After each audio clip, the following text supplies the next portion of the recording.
Here we are live, which we are. Do the social post.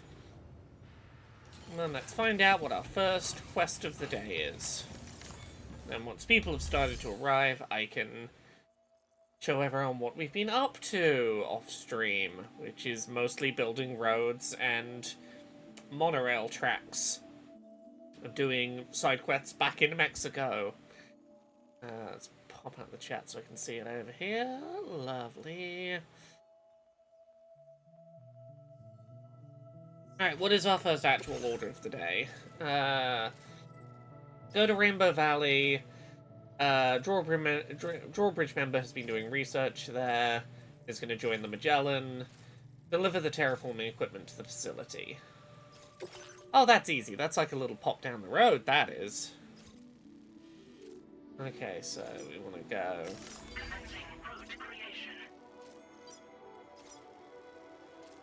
Okay, no bridge or anything. Okay, so what I can do is follow the road that I've been making.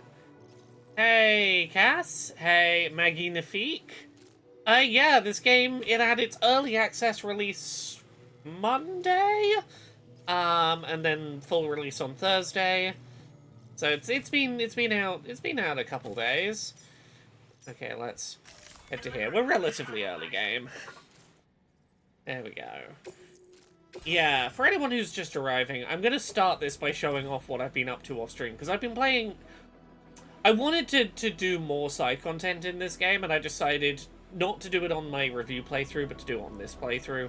Made more sense. I've been running around Mexico doing side quests back in that starting area, purely so that I could, build more roads and things, so that when I came back to the stream I could be like, look at all my roads. Also, I have 200 points for the skill tree, so I need to have a look at what I can buy on the skill tree. Let's see, terrain scanner is better.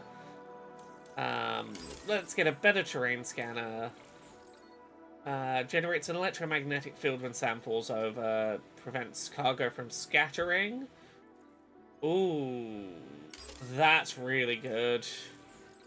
Skeleton auto assist. Harder for Sam to lose his balance. Oh.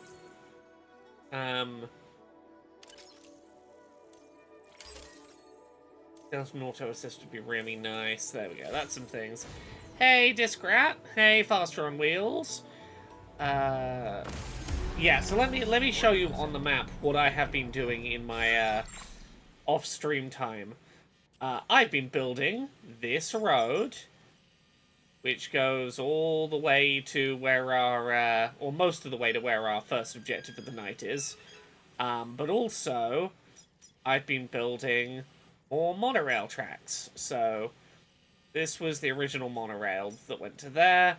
I've built all this monorail out here. And then if we pause, I built this stretch of road. So I started building some more road in an area we're still a ways from. But I built the monorail all the way to here. I've not been here. I've not hooked this up to the chiral network yet. But so I can't actually use this monorail station. But I continued building the monorail all the way up and around here and around to this side. So I've built a monorail that goes quite a long way and quite a lot of stretches of road while off stream. I've done nothing that's progressed the plot, but I just wanted to be getting materials and building things, building infrastructure. We're gonna go meet a new party member today to come join the squad. But yes, this means I can show you my fancy road.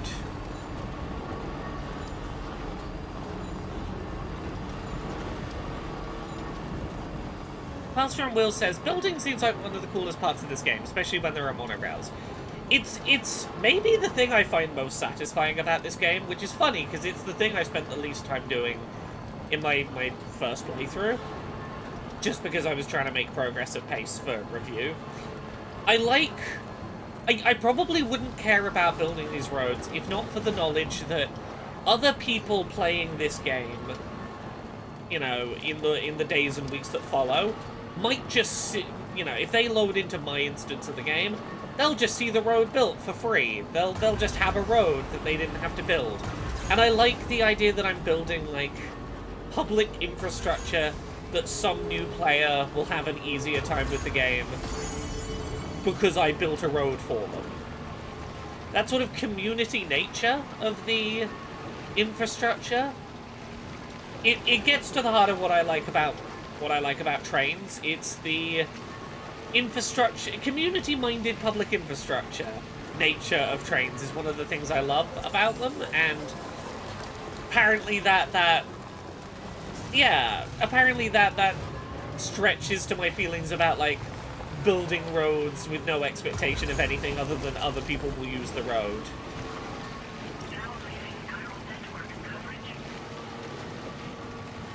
Yeah, let's have a... I can speed down the road, because if I stay in the middle, it's not going to use up my battery for speed. So yeah, the road currently only goes as far as up here, because I couldn't see a place to build more road. I think that just... I don't think there is an option to build road up here, because it's a very rocky area, and that's fair. I have to occasionally go off-road, but I'm helping.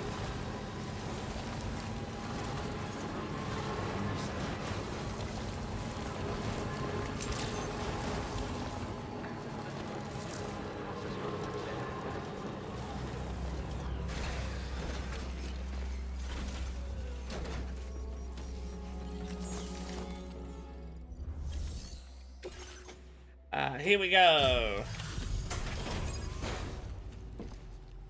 Yeah, it's somewhat satisfying in the way that playing, like, Factorio or Satisfactory is, of, like, I built my satisfying thing, but with this added layer of, and now other people will get to use it. Hold on a minute. Are you Sam? Hello. And does this mean the drawbridge has finally come to the valley? I suppose so. Thank you. I'm glad you could make it. It's an honor to welcome you here.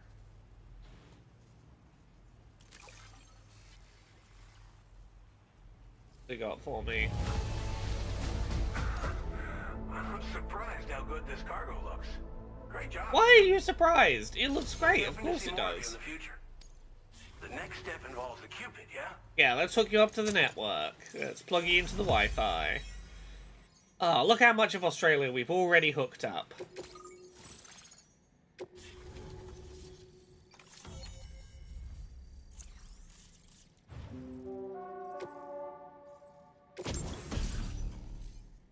Car cannon. Oh, I've been doing side quests, so I have 14 legend stamps. Ooh, 14 I did a good job points. Connection looks strong and steady to me. That cargo you brought along is going to make a world of difference too. It'll allow us to proceed with our terraforming initiative.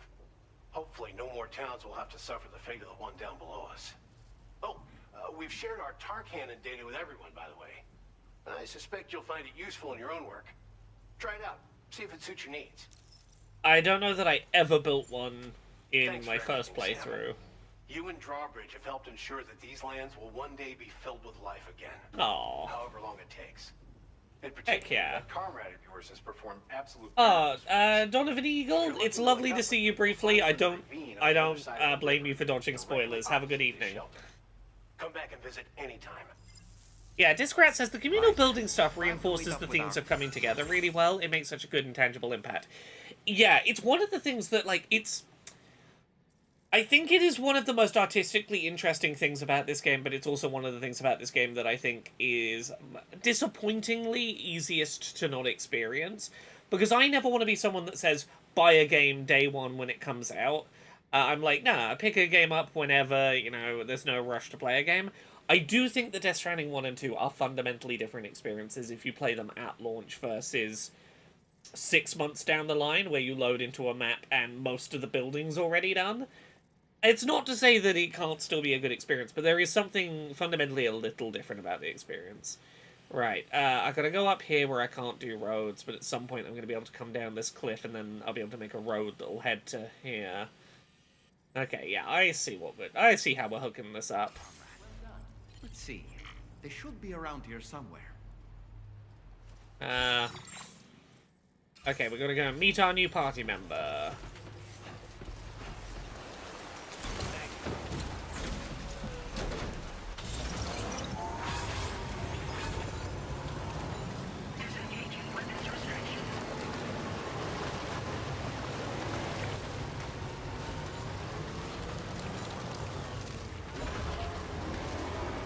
Time to meet one of the interesting cast of female characters this game has, who for my money are more interesting than any of the men involved. Here we go. Up the cliff, up the cliff.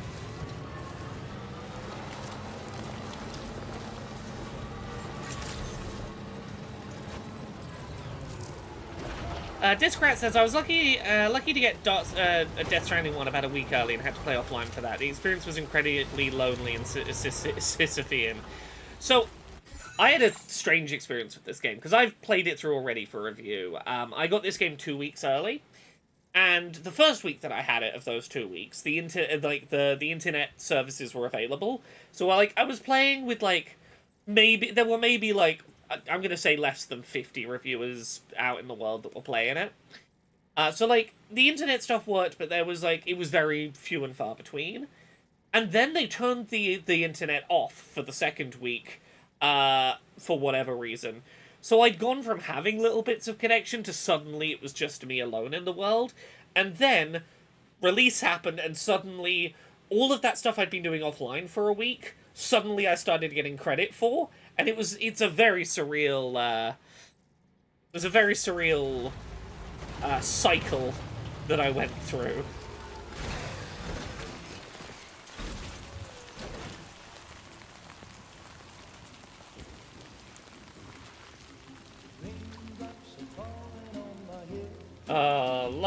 I love all this copyrighted music in this game.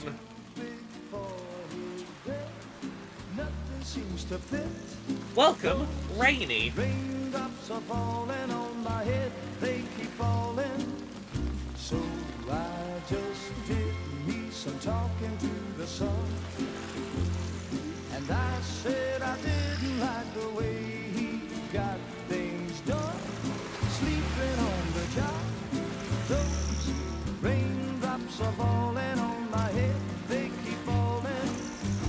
But there's one thing I know. Melabine says, do you think Steph will end up playing this game, Laura?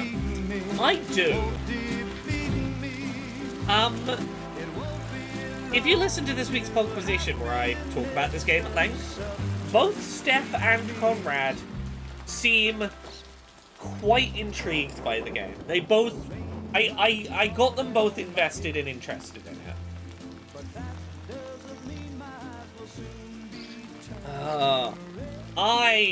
I find Rainy's power so interesting.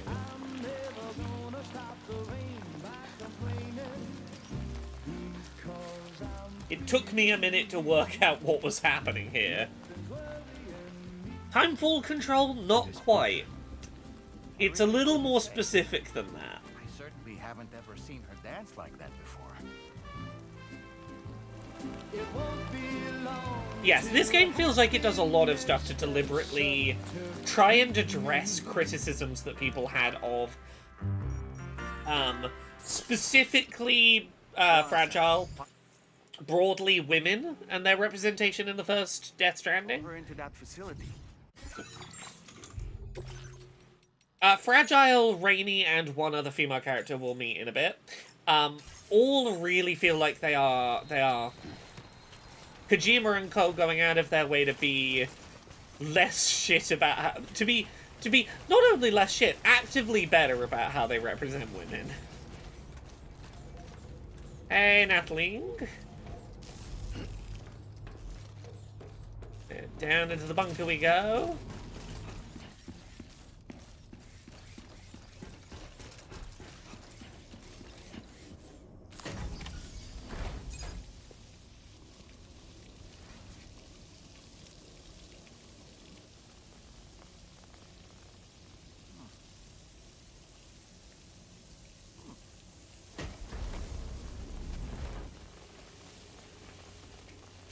Hideo, she breathes through her skin. Kojima is finally maturing as an artist. Honestly, yeah. It's nice to see him, either grow up a little or have someone to tell him not to be an idiot that he'll listen to.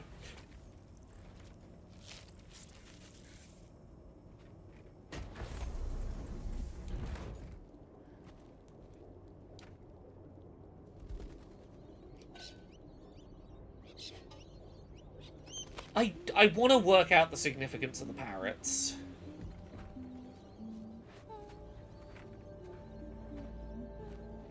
Death Stranding 2 feels like there's been some maturing behind the scenes. I do feel like some of this was brought on by Kojima facing illness, given some of what he's talked about in regards to that. Look, no spoilers. I think the biggest place where you see Kojima's health scare in this game is very late in the game, and it's the one place I really disagree with Death Stranding 2. We're not going to be talking about that for a long time, but there's one major allegorical theme explored toward the end of this game that feels like it is where Kojima goes, this is how I feel about having had a health scare, and I'm a little bit pissed off about that bit.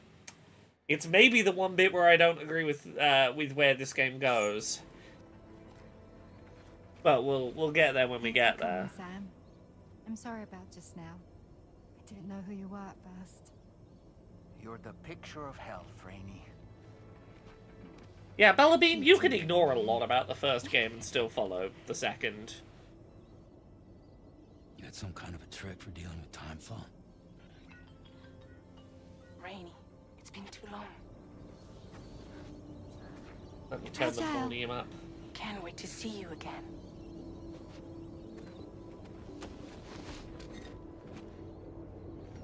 What are we waiting for, Sam? Let's head to the DHV Magellan. Yeah, for anyone who wants spoiling on it, if you look up the second part of the Death Stranding spoiler cast I did for Fix Your Heart or Die, if you don't mind spoilers, like, it's late game, big old late game spoilers, but, like, there is a place on the internet where I have talked about the thing I'm alluding to. Raja. Hi. Hi.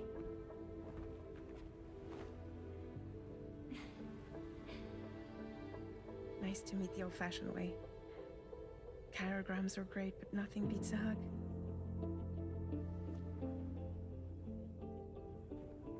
Well, I'm sure you already know. I'm already kind of seeing bits of the thing She's a good this friend of early in the ours. game. It really is a On a pleasure second to meet you, Sam. playthrough. Nice to meet you too. Glad to see you in good health. And it's so good to see you all again. Yeah, I want us to be able to talk about Rainey's power. That someone described as timefall controlled. I'm like, it's kinda ish. Come on, game. Talk about Rainey's power because I want to get into it. It's so interesting.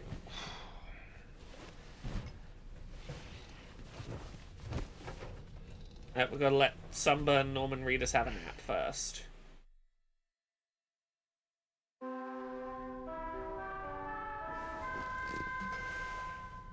Oh, I've been doing too many side quests. His face is so blistered. Oh, poor thing. Charlie here. You may now undertake your next assignment. You can find the relevant main order by accessing the delivery terminal in Rainbow Valley.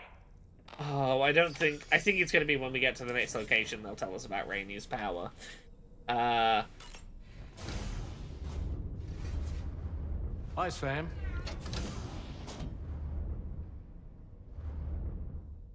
Yeah, Discrat, you're welcome to disagree. For me, that was the place where it felt like it shone through, but again, what I'll say to you, Discrat, is we're making assumptions about a man that neither of us has met. Like, either one of us could be correct or incorrect. We're drawing inferences from interviews that, you know, we only know as much as we glean. I recognize I may not be correct in my interpretation, but my gut is still where it was, and I still feel... I'm curious if I'll feel differently about it on a second playthrough, but Yeah. I agree with you. I'm saying he just handles stuff messily. Yeah. Yeah. Where's my vehicle gone? Feels good. Oh, there it is.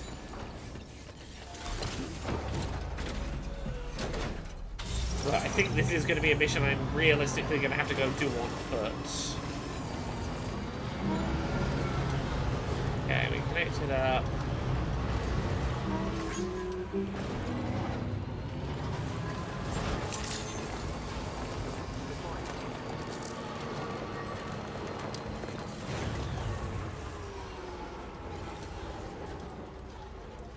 Actually,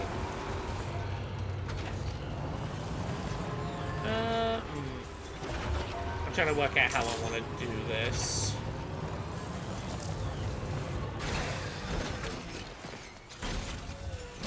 I'm gonna see if there's any components here that I can grab.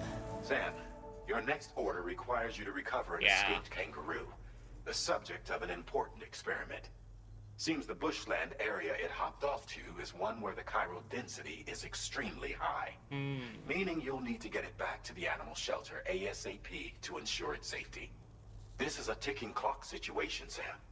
I'll brief you on the details while you review your map. Accept the main order from this delivery terminal. Okay. I don't want to accept it yet, because what I want to do is grab all of the materials from here, stick them in my van, so that I have all the things I'm going to need for building more roads and stuff soon. This isn't great, but we'll take it. Who is that guy and why is he a line drawing? He is the guy, he's called Charlie. That's probably not his real name. He's the guy who is financing our connecting Australia to the internet. He's talking with the voice from a character from the first game, and he's being all mysterious. He doesn't want to reveal who he is, so he's talking to us through a hologram projected onto a mannequin, or sometimes a drawing of himself. He's a PNG tuber, as it were. Right. What I probably need to do is do this. I'm going to do this mission on foot. And the best way to not lose my vehicle and all of my materials... He does look a little Lex Luthor, right?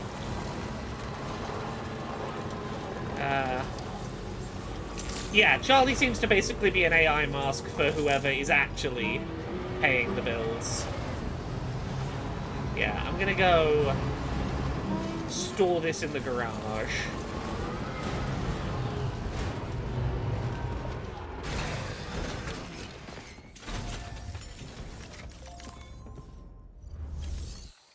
Yeah, so I think... Store this in the garage. Okay, yeah, so all of the stuff will get left in the private locker. We can live with that. I'll grab my vehicle and equipment back after this mission.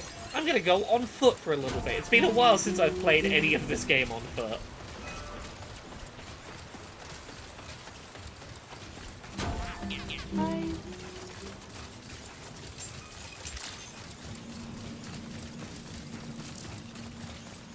Oh, such a different game on foot. I do have a favorite person to deliver to. We haven't met them yet, and I'll talk about them when we get there. Right. There's a kangaroo escaped from a shelter. It's prone in the forest, but the forest is known for bushfires. We've got half an hour to rescue it. Hey Sam, Charlie here. Since this is your first order involving the capture and preservation of animals, allow me to provide additional information. The kangaroo you're looking for is somewhere in this area. Once you've arrived, use your Odra. It'll look a little like this, a kangaroo. You can transport the kangaroo in your standard issue animal carrier. No need to fabricate anything unique. Oh, if you want more animal quests, there is a lot of animal quests available if you'd like them. It will be a bulky piece of cargo, but you should be able to carry it on your back like any other container. However, you will need to traverse some heavily wooded mountains as well as rivers and uneven terrain. Bear this in mind when considering what equipment to take with you. All right. Time to proceed with route planning and... Okay, so let's, Commencing route creation. get to here, Delivery route and then, commencing route creation. where's our way up the hill? Is I want to go, like, here and then here. Delivery route final. Where is it a test subject? I think it's an, I think the deal is this is an animal sanctuary and, like, a lot of animal life on the surface has died during the Death Stranding. And they're like, hey, this kangaroo's alive. It's injured, but it's alive. We'd like to study it, work out how it was able to survive the Death Stranding. Maybe that'll help us keep other animals alive on the surface. I think that's the deal. I think that's the gist of it.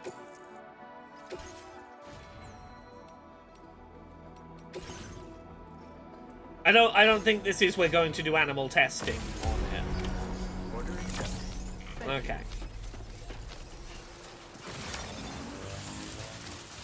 Okay, I have half an hour. Gumba Master says, I got Death Stranding 2 today, fittingly through the mail. Ah, so a porter delivered your copy, I see. We have a situation, Sam. I'm tracking a fresh bushfire near the injured kangaroo's location. Clock's ticking. Secure the poor little bugger ASAP and bring the shelter onto the chiral network. Once the DHV Magellan can join you on site, we'll see what we can do about that fire. Okay. This is why I'm doing this one on foot, because it involves an animal I don't want to injure, and it involves a fire. Crikey. That sure is a way to spell crikey. Okay, fires are starting. So I'm gonna move.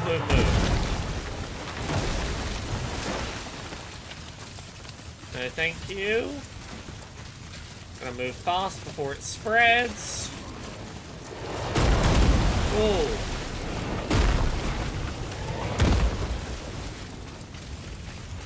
Okay. Just keep moving. Before the fire gets too much worse. Oh, it's getting worse. Okay. Look out, Sam! Fire!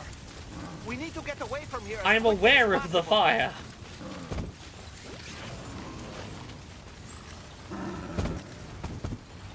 Okay, hello, kangaroo. I see you.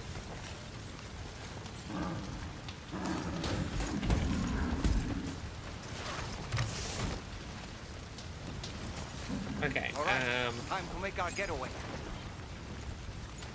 now I have my kangaroo on my back. Time for me to try and get through this fire without falling over.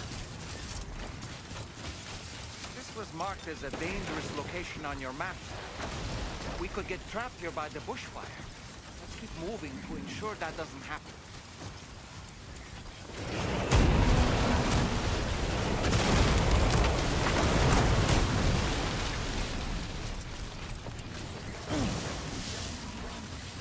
Okay.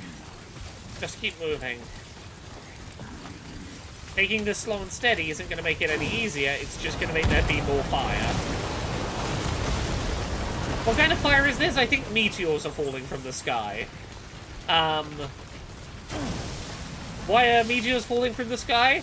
Because every time we connect more places to the chiral network, places that aren't connected get worse weather. Technology is causing climate change, you see.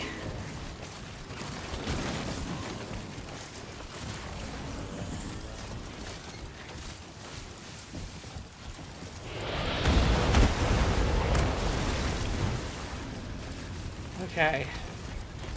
Okay, around. Okay, my shoes have almost melted. That's not ideal. I'm gonna need new shoes. This is what the dinosaurs felt Still like. not sure how we survived that. Ah. Anyway, we have a Cupid to connect, right?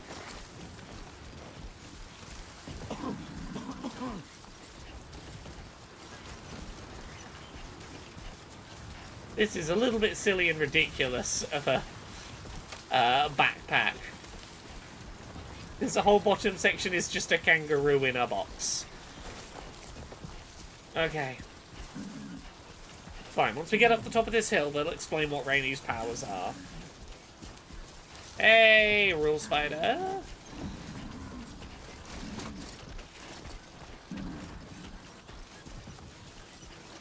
Come on, Shoes, you can hold out just a moment longer with your melted souls. Just a little stroll in a forest fire. I don't remember what the objects that fell look like. I'll go back and look at them in a minute once the fire's put out. Hello, delivery terminal. I have 1 kangaroo and 1 houseplant for you.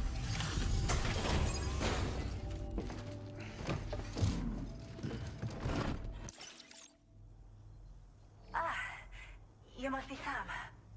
We've heard all about you from your friends at Drawbridge. Well, have you now? Go ahead and connect us to the chiral network. Hook us up to the internet.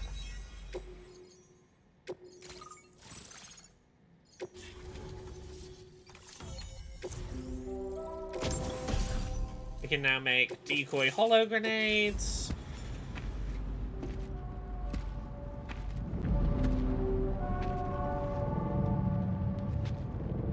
Let's learn about Rainy's powers. Because funnily enough, those powers have something to do with rain. Which is very good given all of the fire that's happening.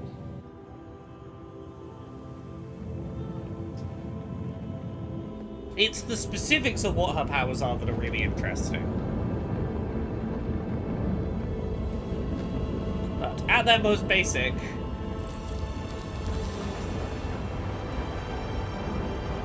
she has some degree of control over the rain.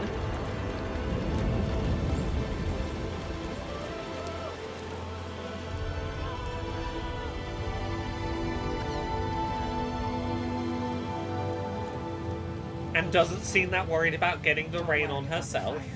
Rainy will put it out for us. Tell me though, who is she exactly?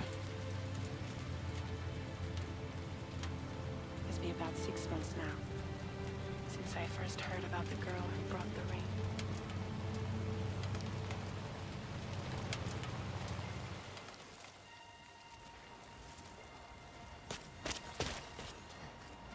Whenever I stepped outside, the timefall came.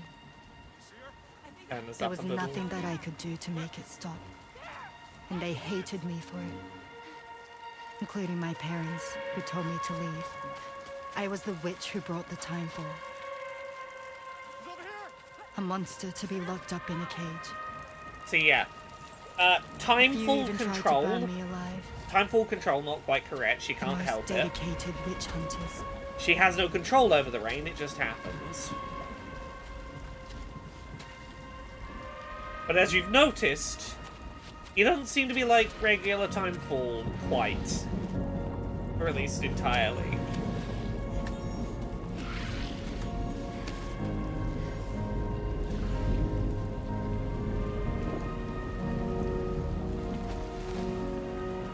So I struck out on my own.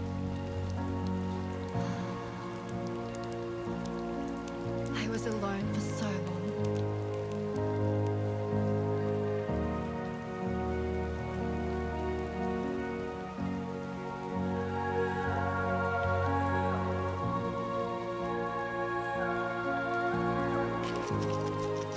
In desperation, I enrolled in a special UCA program, hoping to find purpose as a mother. Hi there. You're safe. But even after I got pregnant, I still couldn't find anyone willing to take me in.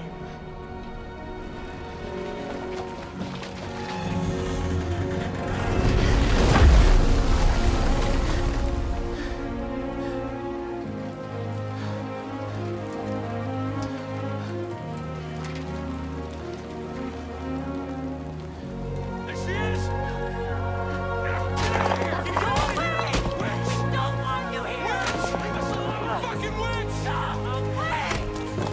literally just fucking throwing rocks at her pregnant stomach.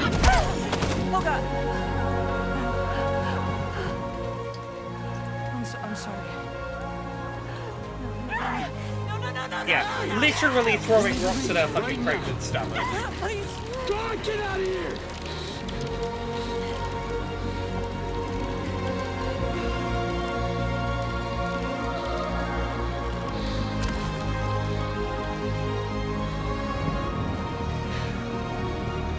But what is it about her power that's seemingly undoing timefall sometimes?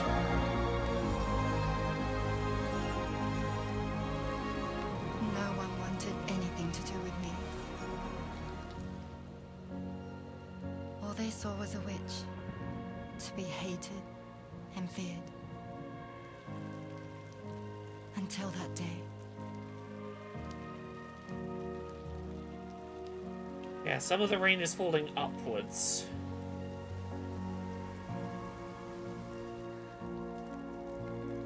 I'm so sorry. Hey there. You're Rainy, aren't you? Who's asking? Someone who's been looking for you. For you and your power. You want my power? Why? You're a pharmacon. Medicine that can harm, poison that can heal. It's all in how you use it. Want to come work for me? Hey, I know that everyone calls you an evil witch, but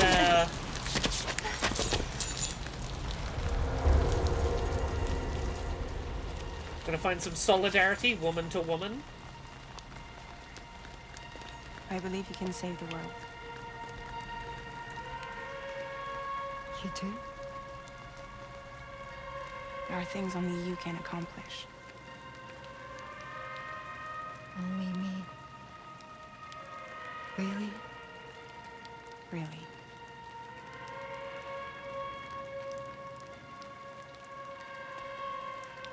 My name's Fragile. And I'm happy we could finally meet. The female solidarity in this game is fucking great. You see Fragile's old wrinkly hands from the first game. I'm here for you. Yeah. That's undone.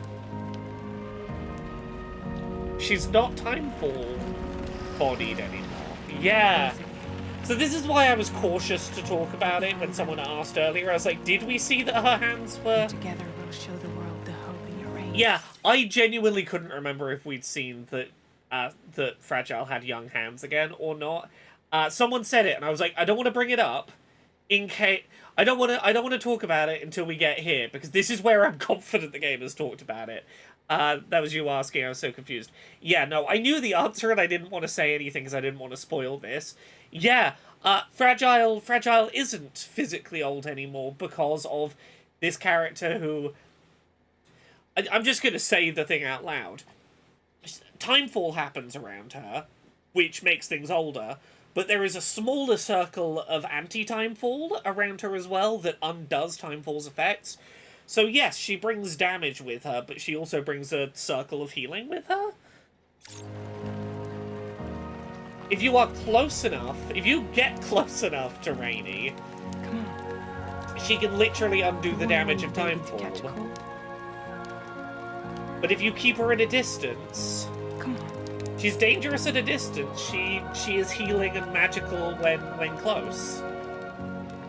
And I really like that.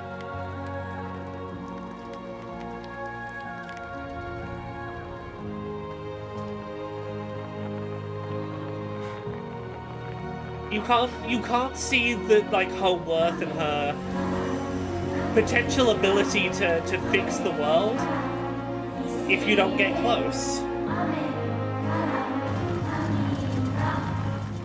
Yes, chasing her away is literally the worst thing you could do. The first person to see her value was the first person not to be scared to get close. Right? isn't that like a really interesting, beautiful power system? It's got it's got pros and cons. It's got like a really nice metaphor tied into it. It's not reinforcing stereotypes or anything, but it's also a really nice excuse for like Fragile not having the older body anymore is not like it's not like it's hand waved away. It's something positive that happened because she took a risk on someone that everyone else had written off. And I'm like, I love that. I think that's really sweet. Drawbridge is even more amazing than we'd heard. Thanks to everything you've done for us. The animals are unharmed and the facilities are holding up just fine. It's a wonderful relief. Anyway, I'll check your orders now. Yeah. Honestly, all three of the major female characters in this game I really like. We've got one more addition to the crew to make it a little bit. All three of them are great. Yeah, it builds on Fragile's foundations, yeah, even if there were some issues with the first game.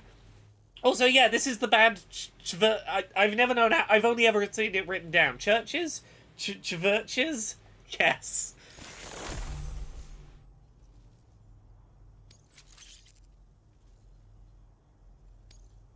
I can't believe you found this. We'd all but given up. Ah, they changed it to a V for SEO purposes, but it is Churches. Yeah, it's Churches. I hope you'll continue to work with us. Sure, I'll do some side quests off stream for you. The kangaroo you rescued seems to be alright, thank goodness. Oh, she's so very special to us, and we're relieved to have her back in one piece. Once she's had a bit more time to recuperate, we'll move her to the reserve next door, where you can visit anytime you like. You can go visit all the animals you bring to the nature reserve. Data to the network. You can trigger it remotely once thrown, creating a distraction that'll lure enemies away. It might just save your life if you run afoul of any troublemakers. Cheers, Sam. You really helped us out. At this rate, we're poised to lose so many native species that predate the Death Stranding. And once they're gone, there's no getting them back. Between the bushfires caused by chiral cinders and animals behaving strangely and getting hurt, it's been pretty bad. But I've heard that these environmental anomalies might be resolved once and for all when Australia... Yeah, for you. They're gonna get worse everywhere else in the world. Yes, you're going to potentially save Australia's native animals and wildlife, while fucking demolishing other countries' native wildlife and plants. So I've got high expectations for you and your friends. Speaking of which, how would you feel about assisting us with our preservation efforts? Off stream, I will. It'd be a simple matter of capturing any wild animals you see out on their own and bringing them to us. Even a few would make a real difference. Yeah, I'll bring you some animals at some point. Return to the DHV Magellan and report to the bridge. I'd like to tell you a little bit more about Rainey and her talents. Yeah, we'll get some more specifics in a sec. Can I grab some materials while I'm here? Some more arrow crystals and more metal and some more resins and some more ceramics and some more special alloys. Load up my backpack.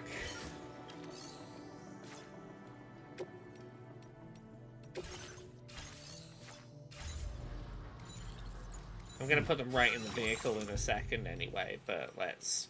Cargo management, we'll auto-arrange the cargo a little. Okay, where did the Magellan land? Over here.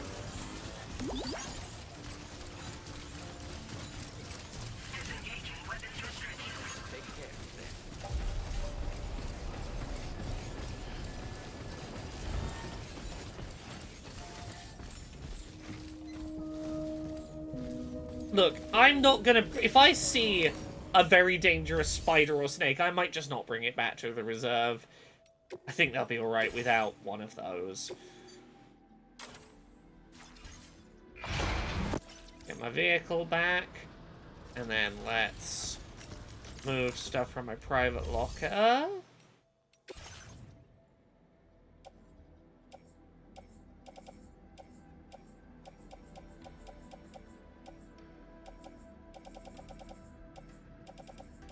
So we've got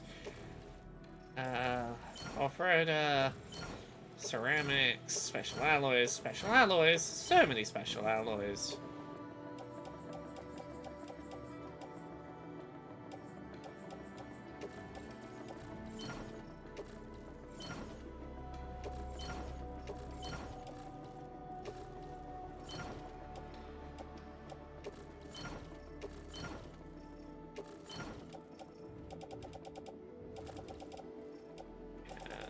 In the off-roader, there we go.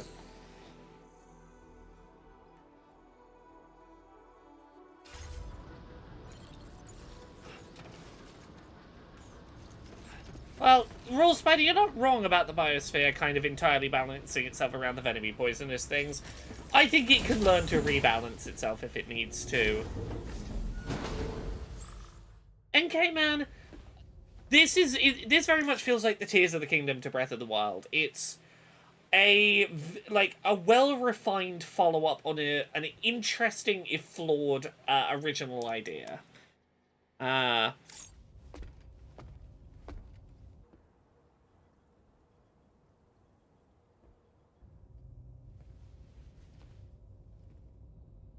When she's outside, Rainey's constantly surrounded by timefall. Yeah, here we go. But within a 1.5-meter radius of her body, a different kind of precipitation is observed. We call it core fall. Yeah, you've got to literally be is restored to an earlier state. right near her, like within about 4 feet. In other words, it has the power to heal and vehicles are way more prominent, you know. To counteract timefall's effects. Sadly, people only see the timefall, and not the remarkable woman standing in the eye of the storm.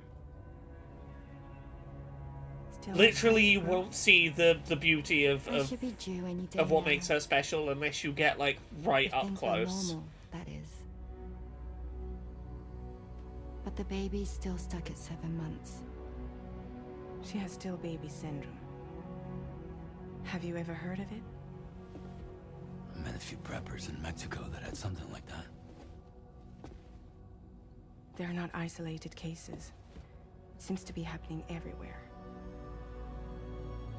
Though who knows if it's a syndrome or a symptom of something else.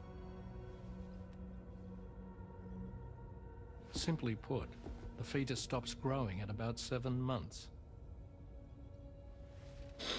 To be clear, it doesn't die, but it no longer moves, as if it's frozen in time. Stilted human development, Several you say? treatments, including C-sections, have been attempted. Unfortunately, removal from the womb invariably results in death. And while not all pregnancies are affected, it's yet another contributing factor to the already low birth rate. The Genetic Diversity Conservation Initiative just isn't enough to compensate. You got any idea what's causing it? There's speculation that it's due to an imbalance in the beach itself. I'm sure it's been explained to you before that countless individual beaches exist, a multiverse of beaches, so to speak, and that they are all governed by an upper beach on a higher plane. Expansion of the chiral network to cover the whole UCA may have inadvertently disrupted the link to that beach. Or so they think. Are you suggesting that using the afterlife, essentially like a power line adapter, in order to send the internet through, in a power line adapter's case, the mains cable, electrical cabling of the house, in this case, sending the internet through heaven, might have had an impact on the cycle of life and death, and might be making it harder for, like, souls to come from wherever they come from and manifest in infants? Are you suggesting? 7-month-old fetuses. So it's not hard to believe that the beach might very well influence the unborn. While I can offer you no concrete answer, I can state that the plan to extend the chiral network into the Australian continent, to take it worldwide, is also intended to help restore balance to the aforementioned upper beach. I can't go to heaven, Mum's using the phone. So, it is possible that we may resolve the issue of still baby syndrome. For the world or just for America and Australia?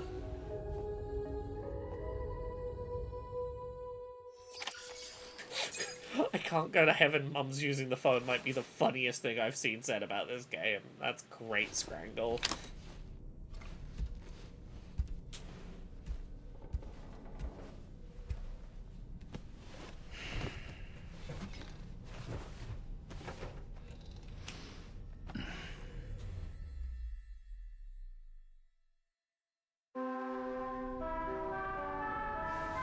Bum, ba, ba, ba, ba, bum.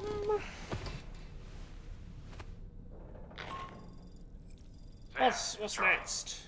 You'll be happy to hear that a request has come in which will take you to your next destination.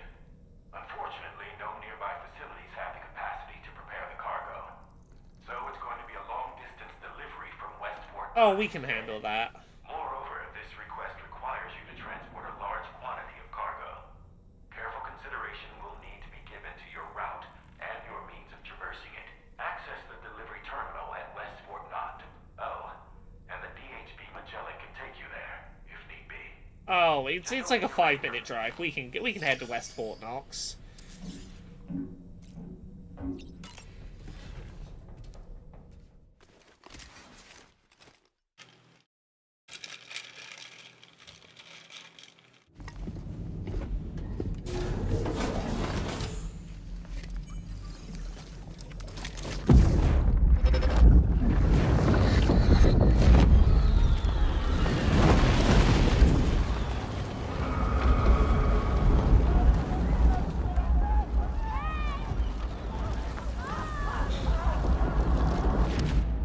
I'm gonna have to finish recording by midnight UK tonight, so Like a child. Realistically in the next 2 hours, because I have an episode of Fix Your Heart or Die to record tonight, talking about a very interesting episode of the show Columbo.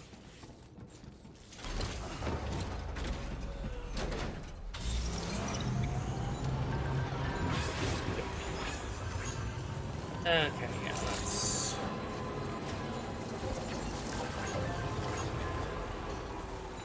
Okay, 1 second. Laura, have you seen all the noise the Street Fighter 6 community is making after yesterday's Capcom Spotlight? No, I missed... There was a Capcom and an Arc System Works thing last night, and I missed both of them. It was a Dice Funk night. I was having a nap. Capcom really didn't expect the response. You gave bikini outfits to almost all the ladies in the game, but no swimsuit or beachwear for Marissa. Give the muscle mommy a sexy outfit, Capcom. Seems that much like bearded Ryu equals sexy Ryu, Capcom really didn't expect that. Yes, no, I'm talking about doing a podcast episode about Columbo tonight, specifically about Why don't you let the DHB it's called something like one last salute to the Commandant. return to the ship and chart the course once you're safely aboard. You'll arrive in no time at all. Then again, if you walk there, it would give you the opportunity to pick up other orders. Oh man, I'm just having a nice drive, okay?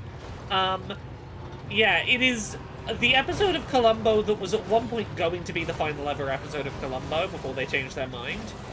And, it doesn't play out like a regular episode of Columbo. But yes, I am being paid to do a podcast episode talking about that episode of Columbo tonight. So, that'll be fun.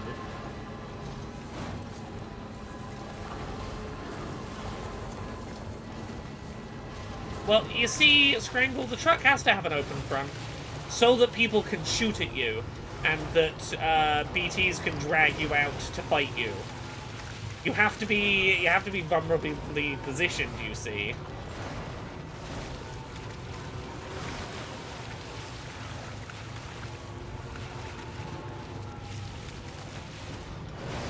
I'm sure there's an in-universe explanation for why it is the way it is, but yeah, realistically, that's the reason.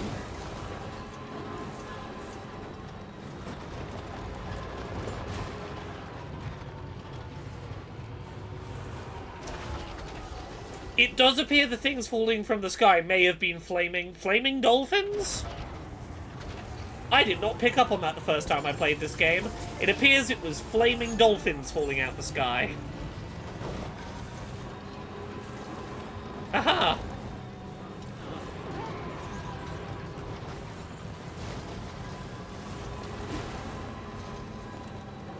Oh, I need to make new shoes. You know what, I'll stop here and make new shoes.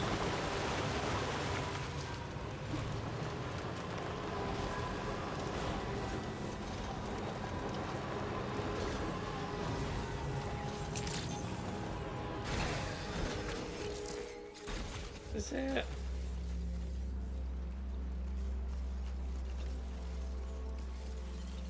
Am I not allowed in here? Okay, fine, I'll go... I'll make my shoes when I get down there. Unless... oh. It's over here. I stopped at the wrong building.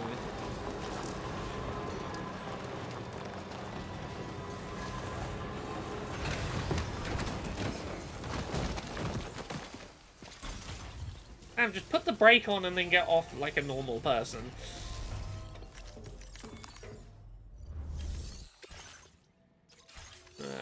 Fabrication.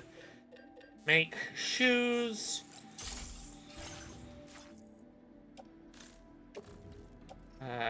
Put on footwear.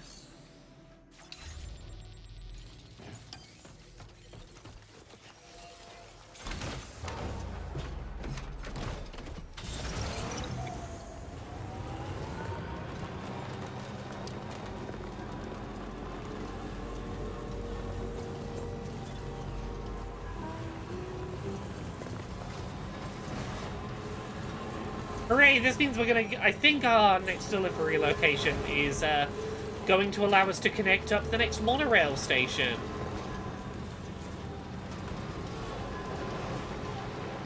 I think we're heading to the next monorail station. Hurrah!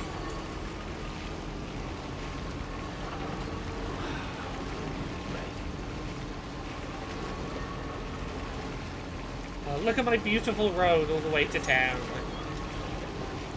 I built this.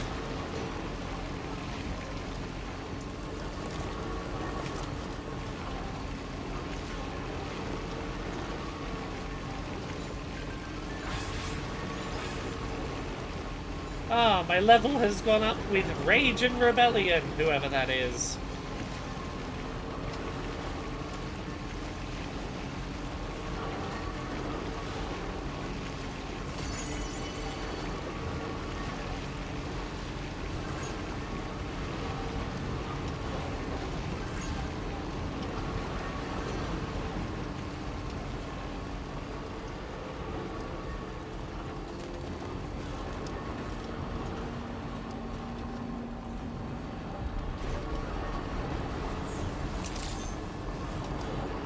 Where do they grow food? My understanding is they're mostly growing food in underground greenhouses, where they're collecting the timefall, waiting for it to stop having its time-affecting properties, and then using it to water plants underground.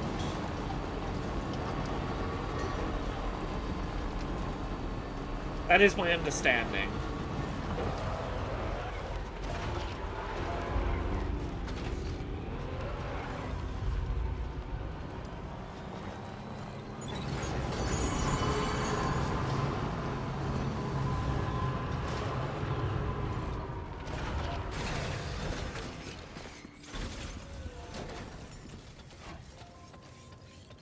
Right, what's the quest? Okay, Northern Environmental Observatory. Oh, okay, I see where we're going. Oh, I'm already making a road that's going to help us go there. Sam, it's Charlie. I'm pleased to inform you that you can now use the map on your ring terminal to check the weather forecast. We utilize information provided by Rainey, as well as local historical data, to make predictions. Take them into consideration when plotting your routes. Oh, yeah, Scrangle points out, yeah. Natalie says, I guess mushrooms would be good in such conditions. That was the thing you could help grow in the first game. Scrangle points out, the beer that Sam can get in the first game is made quickly because the timefall matures the crops in days rather than weeks. Yeah, there is places where the game addresses how you make food in a setting like this. Okay, well, I want to go from here. Commencing route creation. Follow the road along.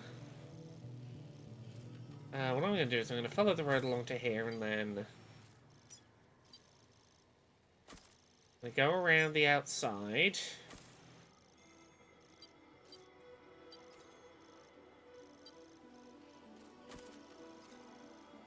Up to the road I was building.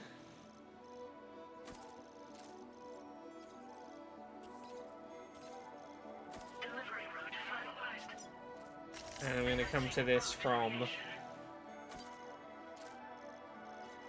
the lower end. Raw Spider, we did see some crops being grown literally a couple of minutes ago in Rainy's base. We saw Rainy growing plants down in the base. The room with the sort of the cool looking parrot things. Though at least once in today's stream, we have seen plants being grown deliberately by people inside their living space.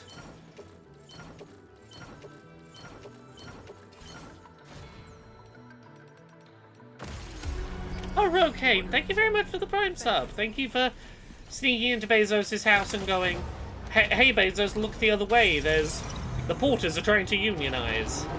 And using the distraction to slide me some pennies.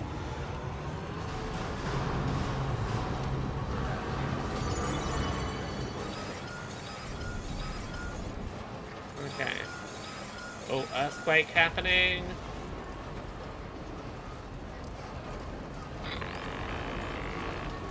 Sam, Tarman here. A short while ago, the tar currents became incredibly unstable. It's gotten so bad that the DHV Magellan can't travel safely. We're still looking into what might have caused this. It has been a while since I've done a Bezos joke. It's been a while since I've had like a big batch of Prime subs.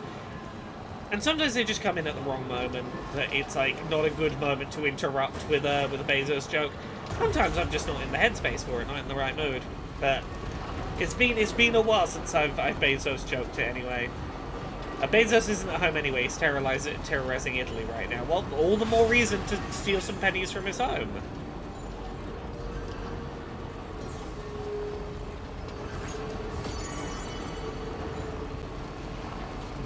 NK-Man says, I was listening to Pogposition. You said this game is okay for people to play without touching the first one with your summary. I think that, like, I would recommend watching his 15-minute recap of the first game, or the basic plot summary they give you on the title screen of this. It's mostly the case of, like, if you're someone who played the first one ages ago and half remembers it or didn't finish the first one, yeah, you can get by not knowing most of the first game and be fine in this one. You can kind of pick it up as you go.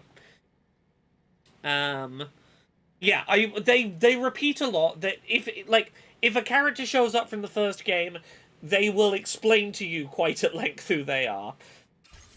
I don't think it would be the worst experience to jump in at the second one. You'd probably be fine.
You said the main plot is just 35 hours, which is shorter than the average Trials game for me, thankfully.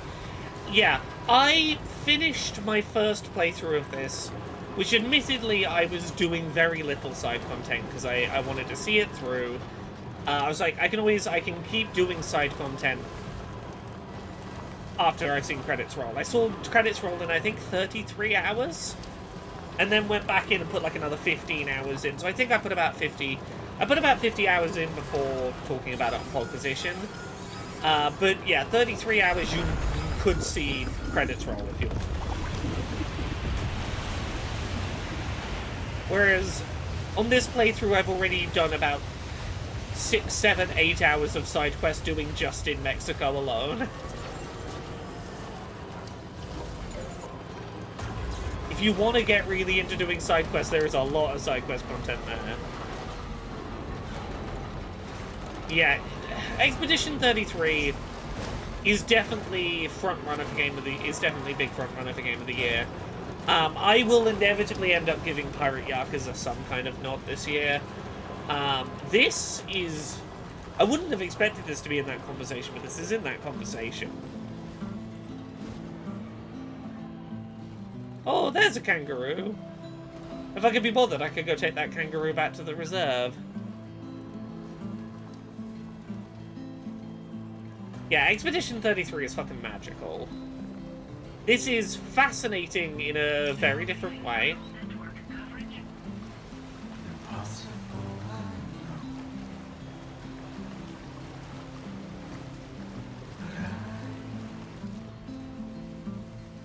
Like, I don't see myself giving this Game of the Year over Expedition 33 for no other reason than the uniqueness, the novelty, the unexpected and very different factor is always going to make me put something like Expedition 33 ahead of a sequel. But this is a very special game. Why she feels that way. Why she blames herself for setting everything in motion. She's resolved not to let anyone. I'm still chipping away at 100 line last Defense Academy. I'm getting there. She didn't used to smoke before, did she? I suspect it's a form of self-punishment she's adopted. Vengeance gives rise to a cycle of violence, and Higgs wouldn't have it any other way. But she's committed to helping you complete this journey together with you, to get you back on your feet. And if she believes she has to bury her emotions and play the part of a hard-nosed commander to do that, she will. That's what I think anyway. I'm sure you can understand her position. Date Everything is pretty special. I have some accessibility complaints about Date Everything that I'm hoping to find some time to address with the dev team in the next little bit of time. Specifically, I have some issues around, I forget the character's official name, but the glitch character. There are some accessibility issues with that character. Look, whether I think that, like, there's two very different questions between, do I think that, like, as an industry we should give a Yakuza game of the year versus will I personally remember this as my game of the year? Much more plausible. Okay. Okay, a long way off building this road.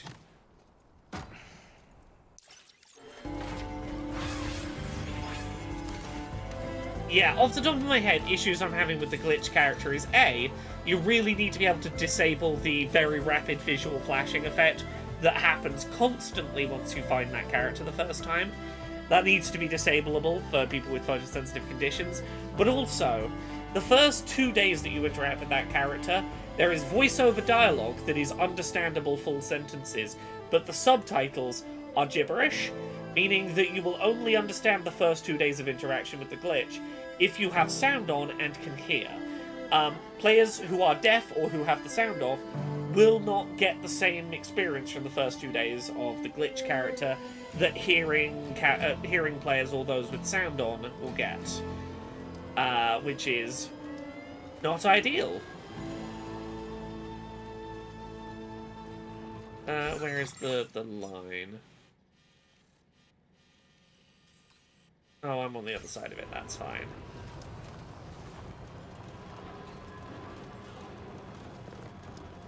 Yeah. I want to reach out to the devs and talk to them about that character. I have some suggestions of things that would still keep the spirit of that interaction without the accessibility issues, but you know, it's finding the time to go, hello, I would like to reach out to you, developer, and tell you things that I think you should be doing different with your game.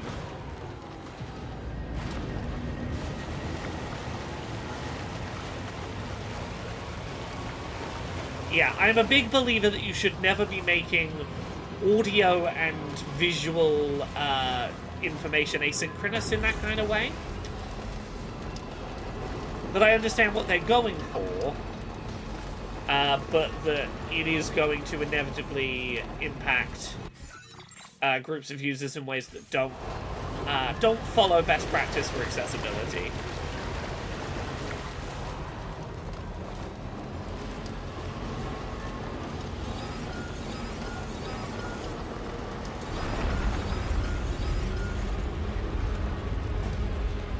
I have a couple of other accessibility thoughts about Date Everything, but, like, that character is where, like, my big quibbles are.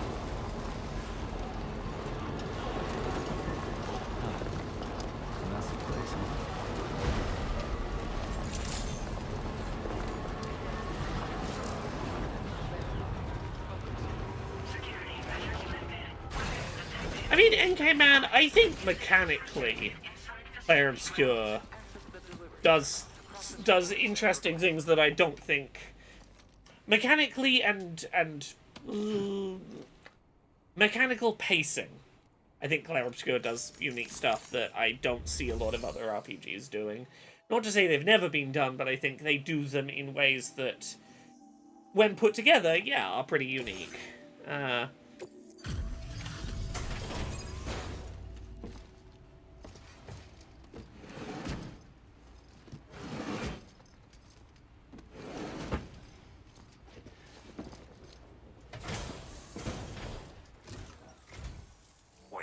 Sam?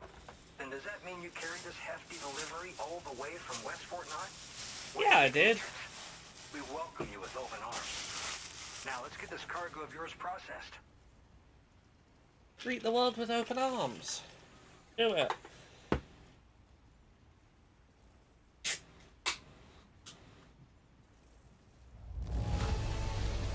I didn't know someone could deliver cargo in such great condition. I'm glad we asked you. Is this where she shows up? I'm not sure if this is where. I'm assuming you're thinking the other female party member for this game. I'm trying to remember when she shows up. She shows up. We're gonna have to go somewhere before she shows up. I don't know if we go there yet. Can you connect your Cupid to our facility?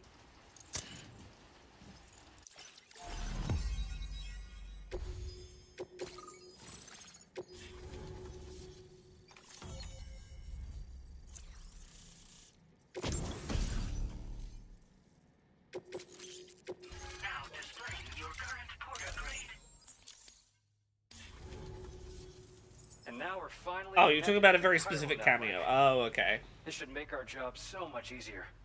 And to make your job easier, I've gone ahead and shared data for a suit I think you'll love. Oh, right. I'm not that fast, but sure. What is this you've given me? Oh, the fucking cyber boomerang. I forgot about the fucking cyber boomerang. Blood boomerang. Introducing the blood boomerang. Throw it properly and it'll come right back to your hand. It's a reusable weapon in that regard. Folds up nicely too, so it's quite easy to carry. Yeah, Rule Spider, one of my favorite things about Clair Obscur as well, being able to play as a party of adults. And it's not to say that you can't have an interesting game with young or teenage or young adult protagonists. As I said on Controller Access with Arevia, as someone in my 30s, I enjoy having a JRPG full of characters in their 30s, having characters in their 30s emotions about things. Which we need, since the brigands out west have rapidly improved their arsenal in recent days. Honestly, you couldn't have gotten here at a better time. As the chiral network has expanded, we're seeing more and more anomalies outside of the bounds of its It's almost like we shouldn't be expanding it further. Brigands to conclude that the network itself, which is why they're opposed to its expansion. Yeah, the brigands are opposed to its expansion because correctly they correctly believe that expanding the network is damaging the world. It's not like we can sit back and do nothing. If we don't try to improve things, humanity's doomed to go extinct. That might be true, but maybe we stop the thing that is destroying the planet, maybe even wind it back a bit and go, cool, can we find an alternative solution to fix the planet? I'm not saying we don't make progress, I'm saying this method of progress is killing the planet. Maybe we don't, what's the phrase, cut off our nose to spite our face, and we find a different way to progress. We appreciate the help. The tar currents are acting up again. Let's both keep on keeping on. That was excellent work, Sam. Thanks to you, the better part of the Western continent has access to our services. Now it's time for you to head north and continue to expand network coverage. It is imperative that you connect all of Australia. There will be challenges, of course. I expect more great things from you, in short. Sam, this is Tarman.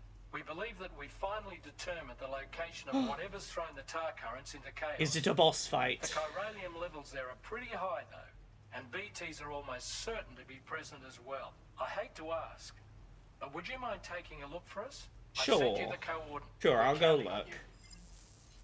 First, I want to get... I want to get materials from here. Every time I go somewhere, give me all your sweet chiral crystals. How many metals can I get? Ooh, 800 metal. Lovely. How many ceramics can I get? 320. Really not that fussed about chemicals, but we can get 480 special alloys. Oh, resins. How many resins can we get?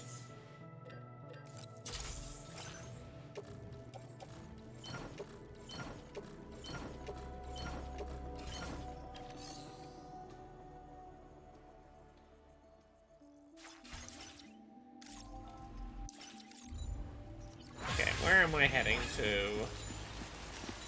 How nearby is it? It's here. Okay, yeah. I'm gonna leave the car here.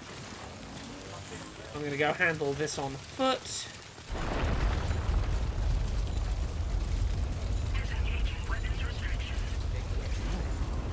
Shaking pretty bad. Whoa!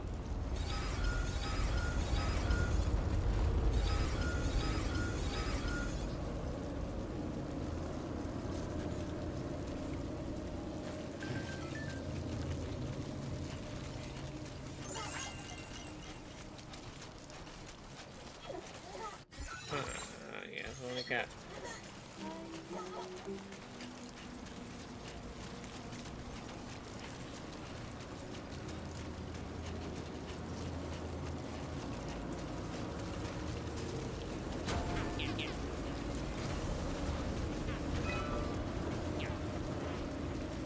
Not at all ominous, all this tar floating upwards. You know what? This might be where we meet the other female character. I think this might be where it happens. We might be getting our entire trio of interesting women.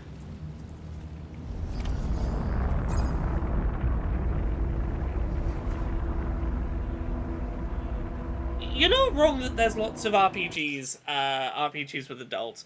Well, what I will say is, a lot of RPGs with adults read like... They're written the same as RPGs with teenage protagonists, just... They might look older, or we're told they're older. It's rare that we get RPGs with adult protagonists who feel written like adults, if that makes sense. Like, feel like they are written for adults, as opposed to written for children's ideas of adults.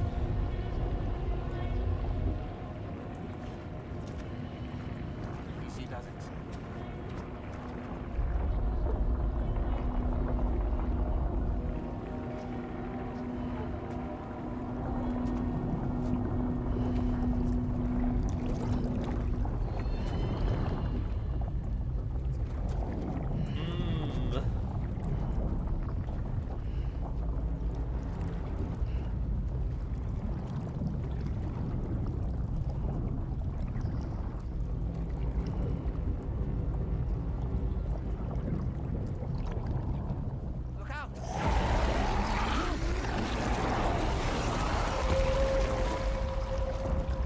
We're going to Tar World.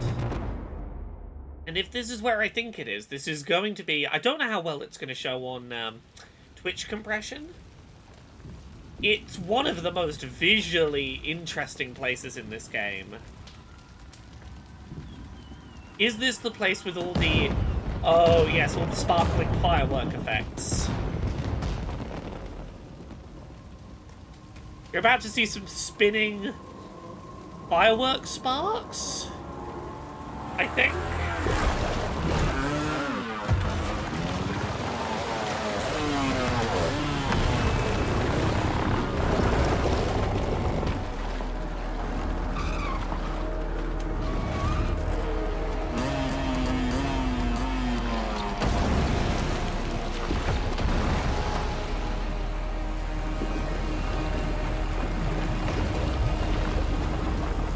Is that waiting for a Mad Max reference? The captain of our airship is literally George Miller.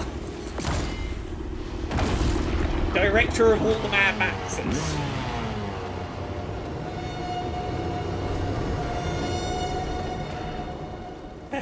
Oh, this character.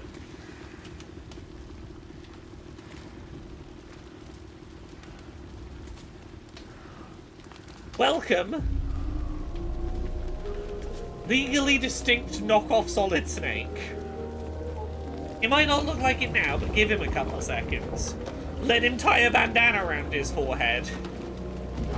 He looks remarkably like a certain Solid Snake.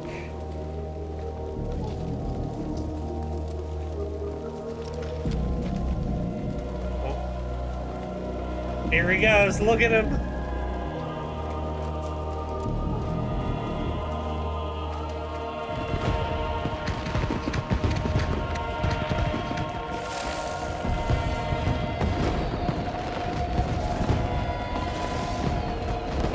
Look at this!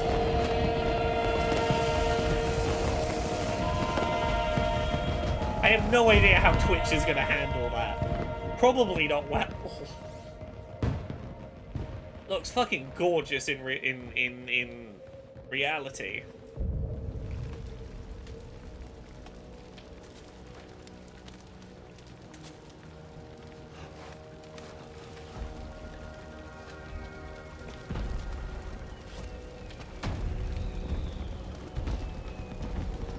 If I recall, the likeness is who Kojima would want to portray Snake in a film. Interesting.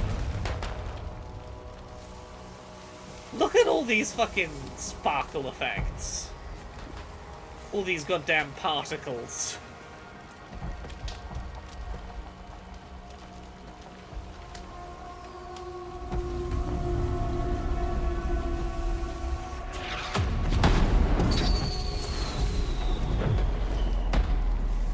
This is what I want more next-gen games to use their processing power for. These fucking particles. Give me all of the particles. Where are we?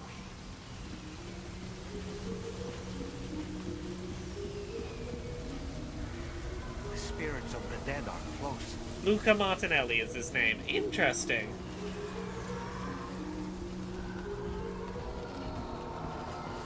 Fireworks and sparklers and explosions in the streets is a beautiful aesthetic. It's a haunting, real clashing, contrasting aesthetic.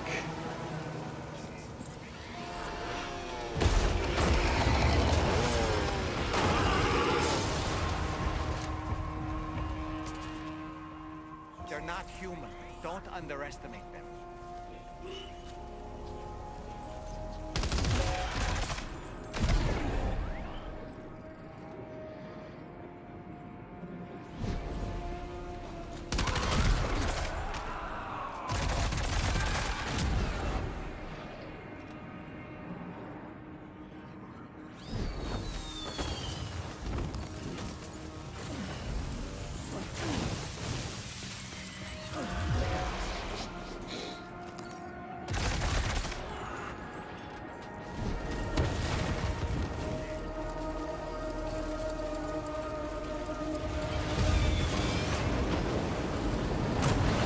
dread to think how this looks over Twitch.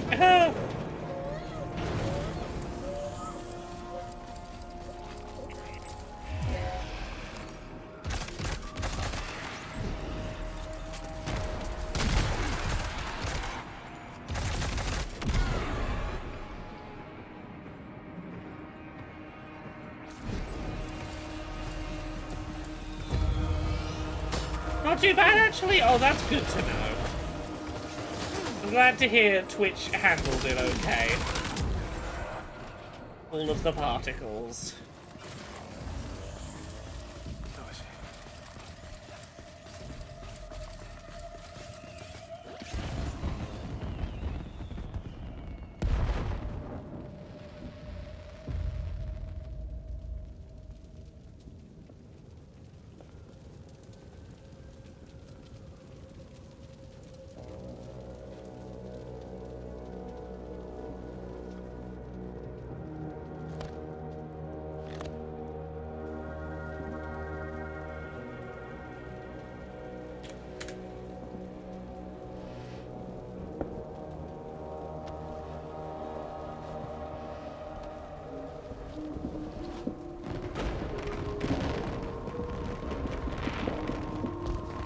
Yeah, Rule Spider, what geeky movie was knockoff Solid Snake in?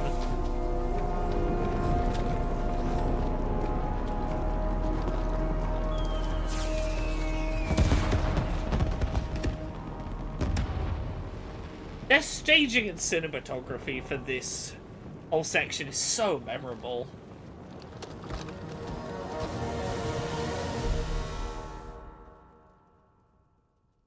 Okay, here we go. We'll do combat for a bit. I gotta play a Metal Gear Solid for a little bit. Are they trying to lay a trap for us? The Odra deck is reacting to something. We should keep an eye on it and proceed with caution.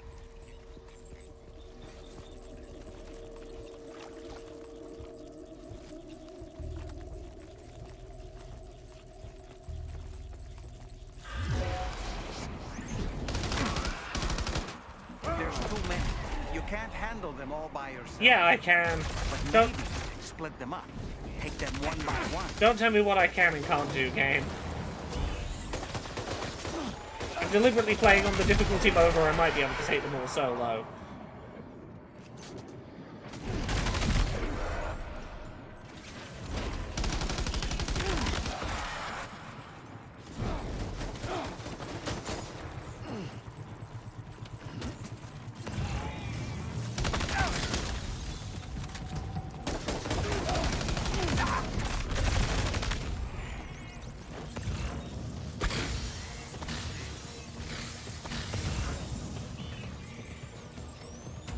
He's escaped, Sam. Up into that tower.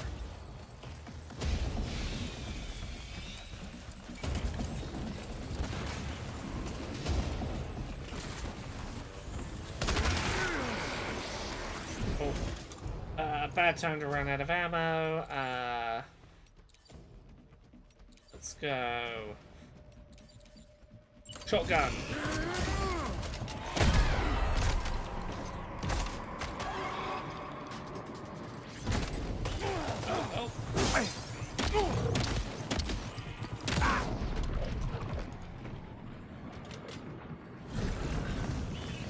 Oh, I can see him while he's invisible. If I do the thing. He's too quick. Must have gone up to the roof. Okay, where's the smoke? Gone. This way.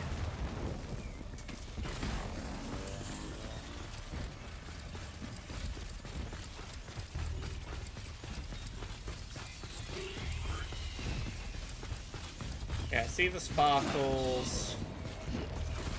Just gonna. Oh! Okay. Didn't mean to fall. Okay, but I can go this way and up the stairs.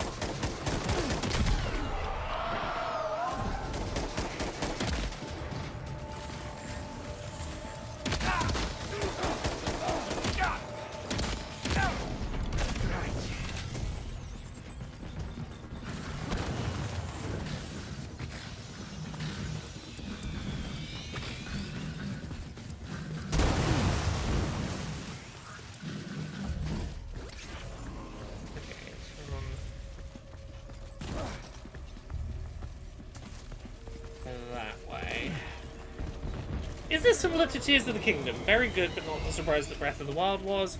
Obviously, Zelda got nothing to do with this sequel-wise. What I will say the biggest difference between, like... Because I've made the Breath of the Wild to Tears of the Kingdom being similar to Death Stranding and Death Stranding 2. I've made that comparison. The biggest difference is Breath of the Wild and Tears of the Kingdom shared the same map, which meant that, like, because that game was so much about the exploration... Tears of the Kingdom is a fundamentally better game, but it loses some of that surprise because you're going through fundamentally the same place with light changes. I don't think that same lack of surprise works here. I think by making an entire separate map, by going to Australia and you being in a new place, it does get over that. You are getting to explore a new place while having a fundamentally better game experience. I think this is a good sequel with fewer there's fewer caveats to this as a sequel than there are to Tears of the Kingdom as a sequel. And yeah, there are very unexpected segments of this game. I think this feels in the moment less like a revised, improved redo of the first. It has more of its own going on, maybe. As much as I am a big defender of and lover of Tears of the Kingdom.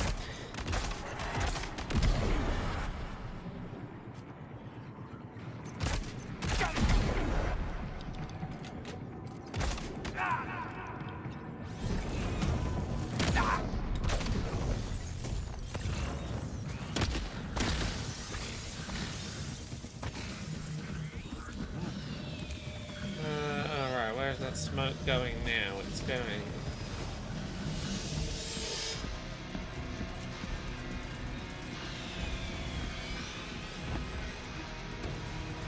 Yeah, the BT puts it really well. The familiarity of Tears of the Kingdom shows the weird way visual memory works. You can't visualize Hyrule, but you recognize it. Yeah, it's in there, I just can't pull it out. But I see it and go, yeah, I know what that is. I know that. Is it back this way? It might be back this way.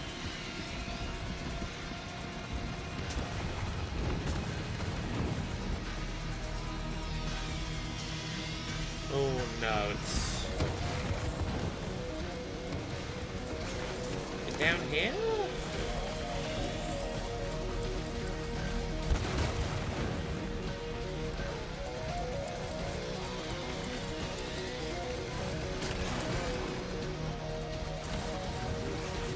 You need external stimuli as you lack internal stimuli. Well put.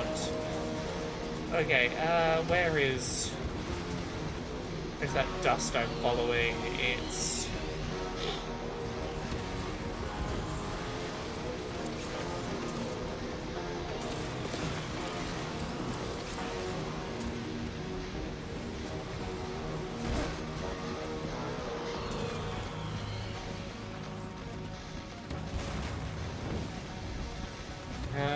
where is it I'm looking for? Will it show up if I do this? Do I need to...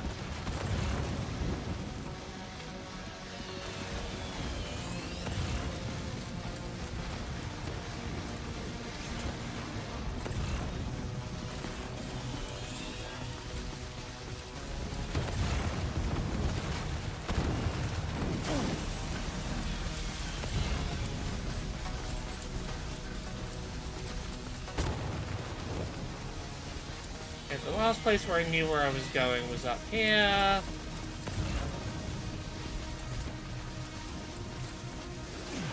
Looks I'm going to be going this way. I've gotten myself lost. Can I look at a map for clues? No, okay. Why do I feel like it's down here?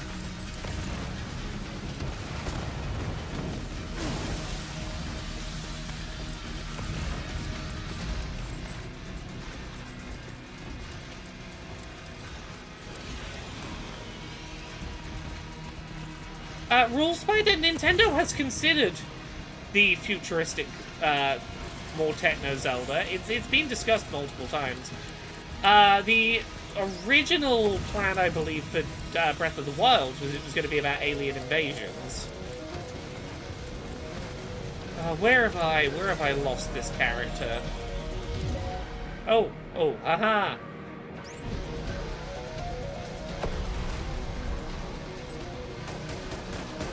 It was down here, haha! I should have been looking for the Ultra deck. That's my mistake.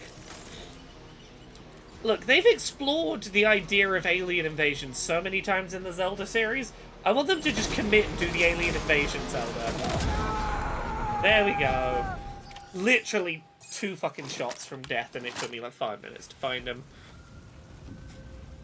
Let me see if I can find that cool Breath of the Wild alien invasion. I was going to say fan art, concept art.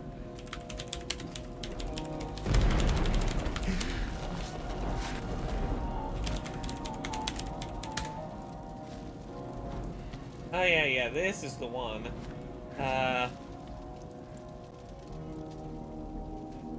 This was from a GDC talk?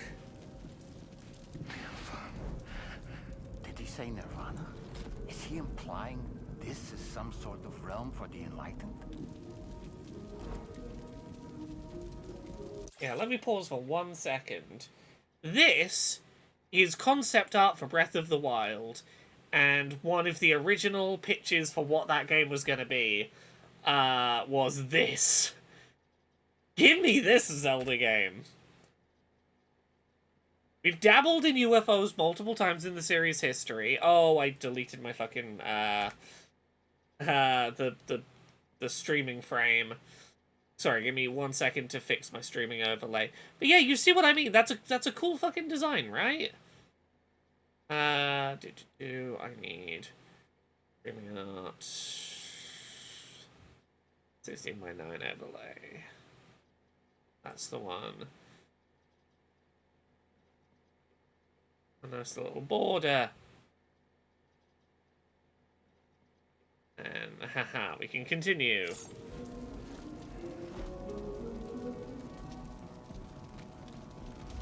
But yeah, we had like that multiple day-long UFO abduction side quest in Majora's Mask, for example. They've messed around with it as an idea. Oh, we defeated Snake, but we found a girl in the rubble. Welcome to the third female party member this game has, who I don't know if she's intended to be, but I very much headcanon this character that we're about to meet as autistic, because at least the first few hours of her involvement in this game feels incredibly like just a very straightforward depiction of an autistic woman. Get off here, animals.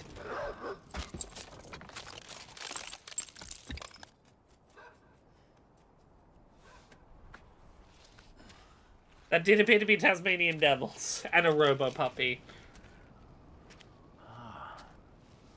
It's her, isn't it?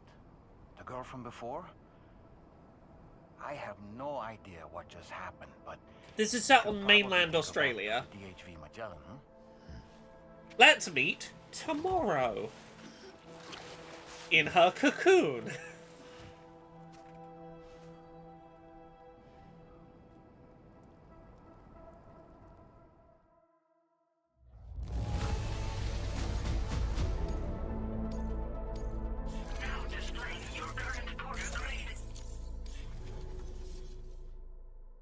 Right, who doesn't want a cocoon? Cocoons are great.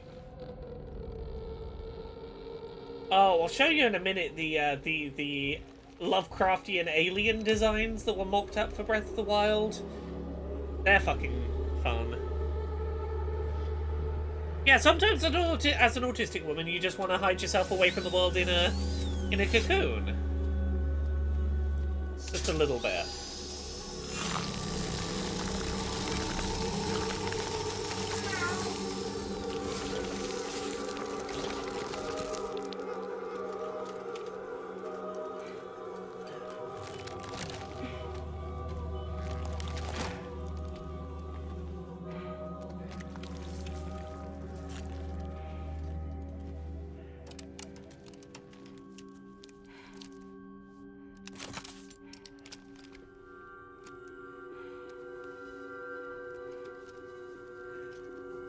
her skin has little, like, octopus sucker points, which is interesting.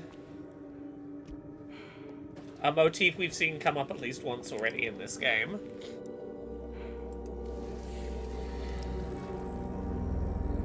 With little spiky things that come out.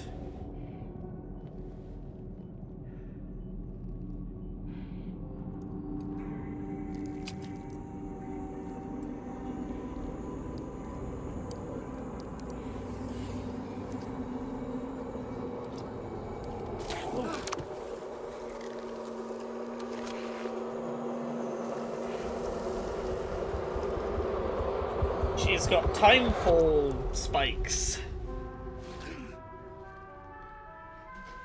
Good thing we have someone on the team that if you hang out outside next to her, you can undo that timefall effect. Yeah, welcome. While you were recovering, we managed to learn a few things about our mystery girl. When you feel up to it, come to the room next door. Tomorrow is such a good character. She is really good, sweet, interesting autistic representation, whether intentional or not, and also pretty fucking badass.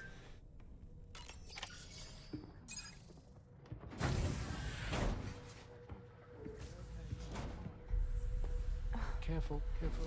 Come on. Careful. Come down. You got it? Everyone's always like, why are you covering your entire body head to toe in blankets? And I'm like, why are you not? I guess we'll meet her tomorrow. Ha! Thanks. This is what happens when she has nightmares, it seems. There are those who connect with the beach during REM sleep, allowing a tremendous amount of chiralium to flow into their Let me bodies. turn this up while they're talking. Stupid, inconsistent volumes.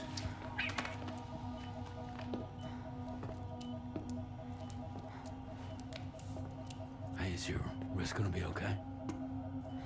Yeah. We ran some blood and DNA tests on her. What's the cat? We saw that during the other stream. The captain lost his hand and his son in going fishing in the tar, and a cat made of tar came out of the tar after he lost his son. And checked her The for sort of signs flying injury. cat made As of far as we tar. can tell from a medical perspective, her health is in perfect condition. But that doesn't make the chrysaloid shell in which we found her any less troubling. Not to mention the tar-like fluid that came pouring out of it. We're still analyzing both. And there's more. You mean those suckers? Indeed. But that's not what I'd call them. Much closer to a chiral rash, I would say. You know how chiral allergies can sometimes trigger goosebumps? It's like that, except a fair bit worse. The tar-like secretions can accelerate the passage of time on contact, it seems. We suspect she has dooms too. And that when she's levitating, she's experiencing the nightmares common amongst sufferers. That space or realm she left behind to come here. The fellow we saw called it Nirvana, I believe. But to me, it looked like the land of the dead. Even so, she's a living human being, and I believe that she was born in that place. After things settled down, I spoke with her for a little. Or tried to. She was still in shock, which made it harder to communicate. Did she tell you her name? Doesn't seem like she has one, as far as I could tell. So, I named her myself. Tomorrow. Yeah, that puppet is a human soul that lost its body and attached itself to a puppet to stay alive. That is a human man living inside a puppet, yes. Tomorrow, huh?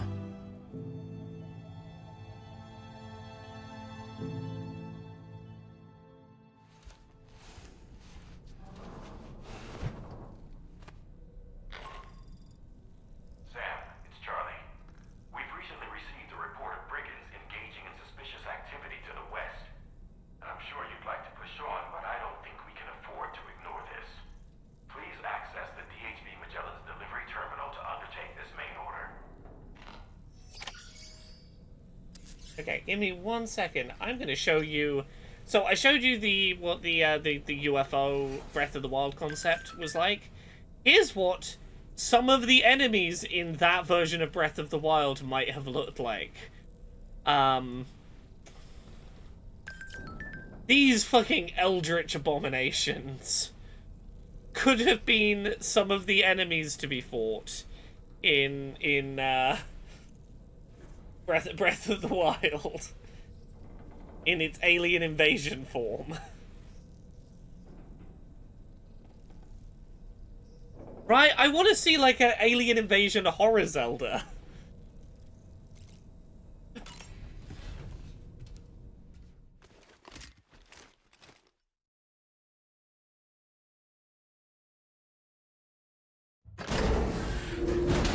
Okay, it might be a little while before we get more info on tomorrow, but tomorrow's super interesting. I am excited for us to meet her properly.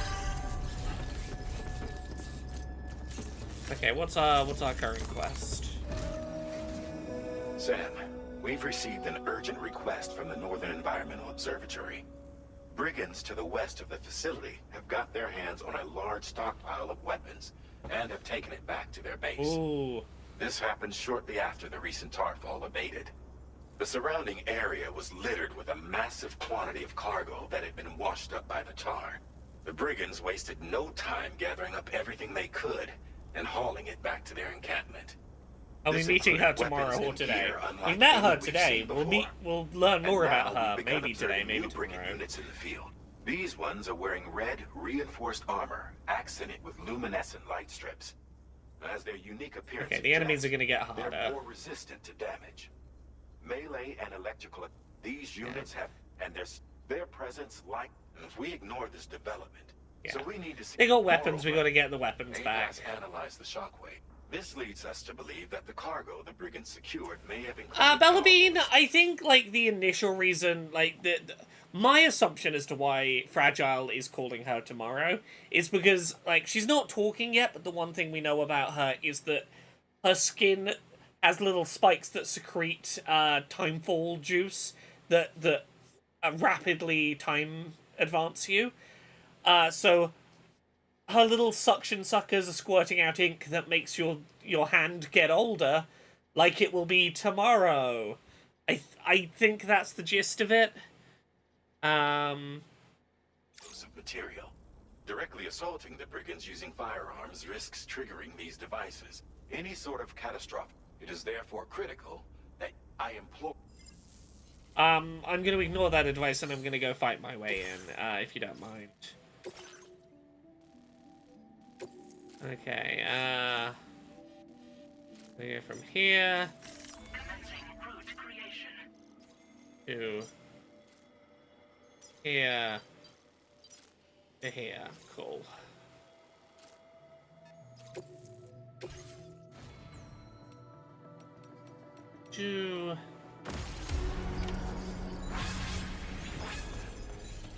Hop in the car and off we go. We might only have to do one mission, I think, before we get a bit more of tomorrow's whole deal. I think one more mission and I will be able to show you exactly why I read tomorrow as autistic.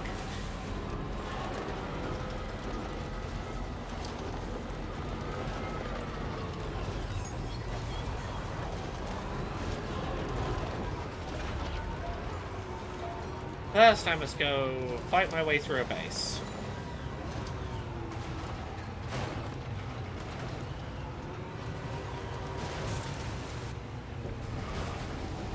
Come on, come on.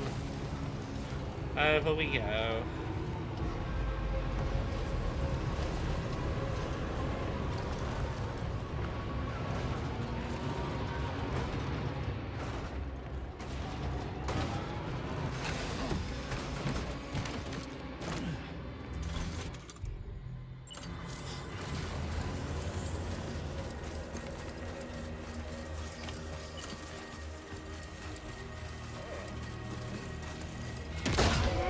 Hello.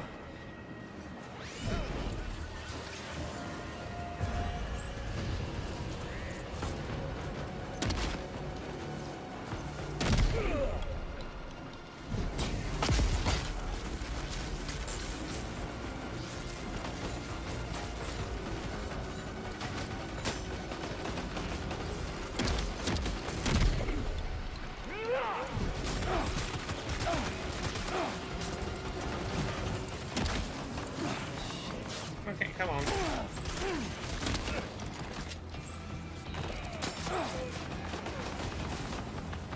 Okay, let me hide in here for a second while we get my bearings.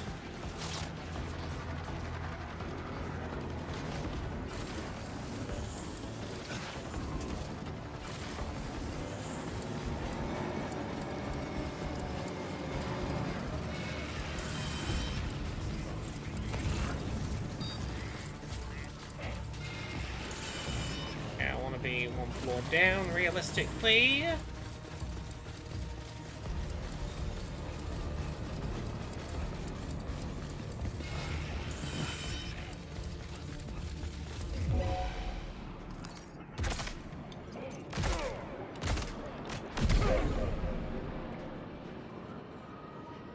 Rule Spider says, everyone's shooting at everyone now. No one afraid of dead bodies triggering an apocalypse anymore. The sequel did something very clever and definitely not a contrivance at all, which is, before you fight your first human enemies, you get told, hey, we invented bullets for your assault rifle and your shotgun and your rocket launcher that are all non-lethal. You can fire your non-lethal shotgun and your non-lethal grenade launcher, and they'll just knock everyone out. It's fine. You don't have to worry about the dead bodies triggering the apocalypse. It's just knockout bullets.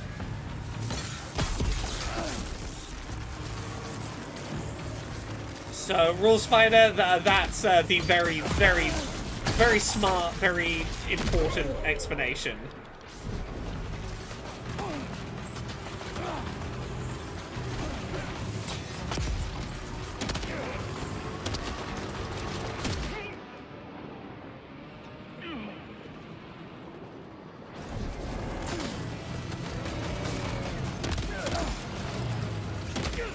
Yeah, grenade launcher, more like tranquilizer grenade launcher.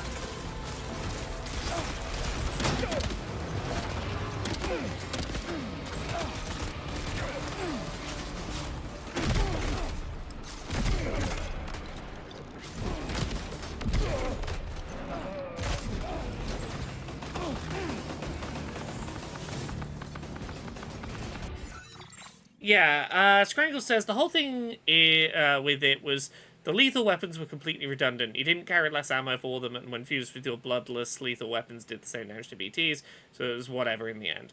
Yeah, I kind of preferred when you had to be creative and mindful of how you take out other human beings who are not friendlies. Yeah, I will say, I said this before, and I'll say it again. I think that, from a gameplay perspective, it is a smoother gameplay experience, the second one, but I am kind of disappointed that they backed down from a really interesting idea they had mechanically and kind of made their world building worse in order to go, look, people complained that they just wanted to shoot bullets at the humans and shoot bullets at the BTs, so we put blood in every bullet and made every bullet non-lethal so every bullet can hit humans and BTs safely. And, like, it did kind of take something away from the sequel. And, like, mechanically it makes it an easier to recommend mechanical experience, but, like, you do... Oh yeah, I'll show you the gently knocking you out grenade launcher. I saw one around here. Where was the grenade launcher? Oh yeah, you know what? Let's grab a tranquilizing grenade launcher. Offload. Give me a second.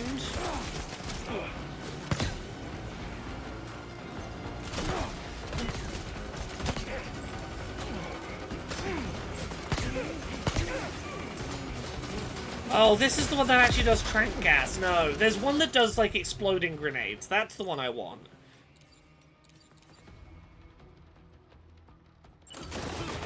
At some point in this, I will find the good rocket launcher. The one that is hilariously just explosions.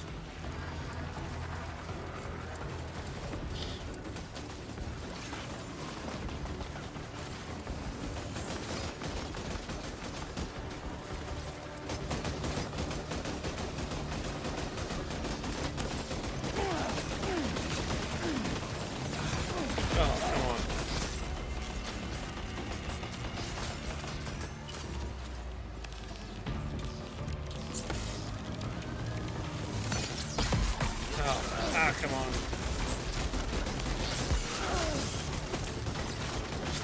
Can I just...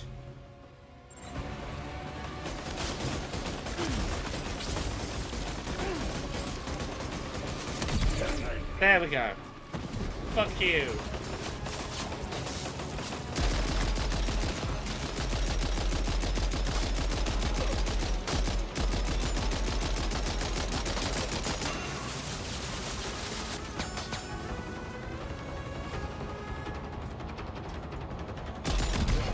There we go. Got him. Oh yeah, this is non-lethal as well, by the way. This isn't lethal. This is a non-lethal, this is a non-lethal gun as well. Yeah, Rule Spider, I don't disagree. I think that is one place where this game... I talk about this on Pogposition this week.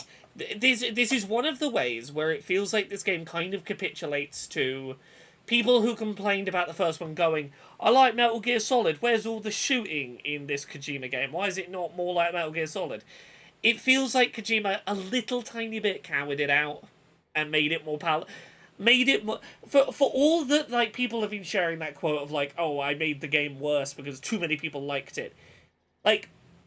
I think people have taken that quote out of context a bit. He very clearly does, or at the very least someone at the publisher does care about the game, like people's critiques of the first game, enough that he is willing to compromise his vision in a way that I kind of wish he hadn't done.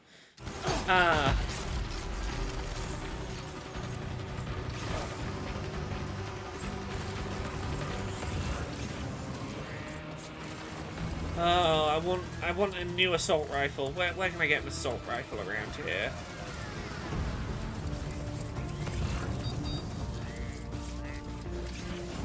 Okay, one of the things I need.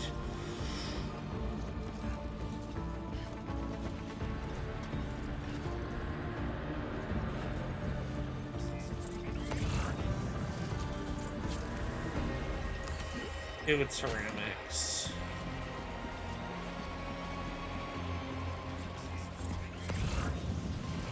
How many...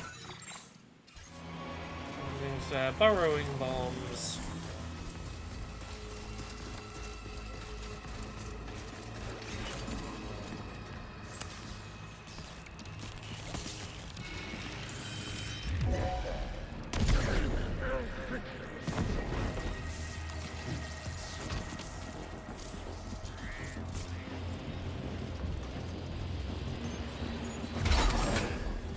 Sam, you've just dropped some of your cargo.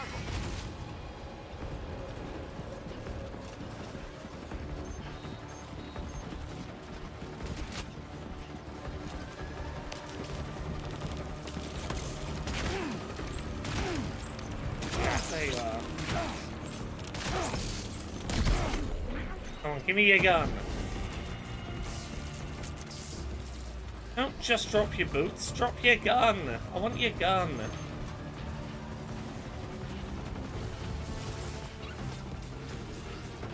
Oh, the mechanical support trousers, the exoskeleton, does do a great job of highlighting his bum. You are correct. Okay, there we go.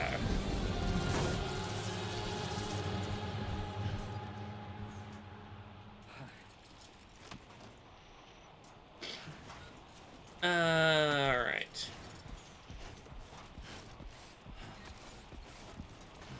Okay, we'll go chuck these bits in the van, and then we'll finish looking around for everything else. I need to... Someone remind me when we hand in this mission that I need to go craft a bunch of guns.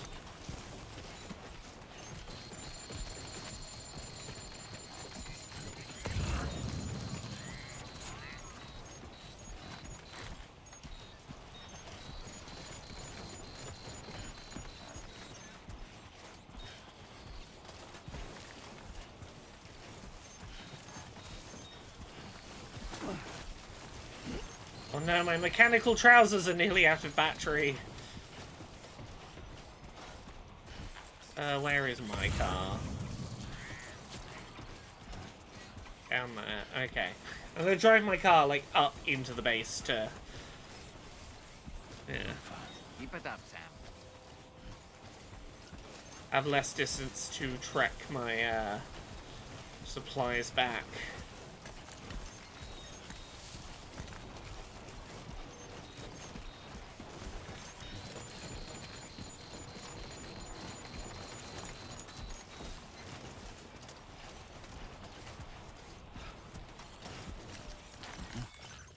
Okay. Okay, we need 3 weapon sets and 3 burrowing bombs, so I need 2 more of each.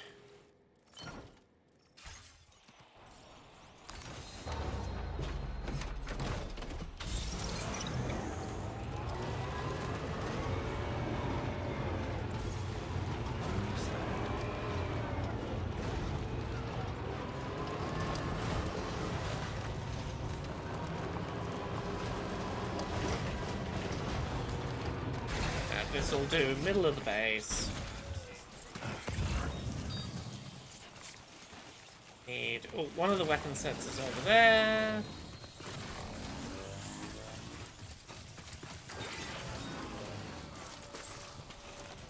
Rule Spider? If I could find a home for it, there is a world in which a new edition of Things I Learned from Mario's Butt could be on the table. In as much as, you know, Unbound as a publisher have been pretty terrible. And if I could find a new home for Things I Learned from Mario's Butt, that would be a great excuse to go back to the original artist, pay them to make some new art, so we could add some new things and have like a revised, expanded edition or supplement or something of that nature. Some kind of new material would be a great thing to be able to do. Just like that, Sam. Alright, where are these things I need?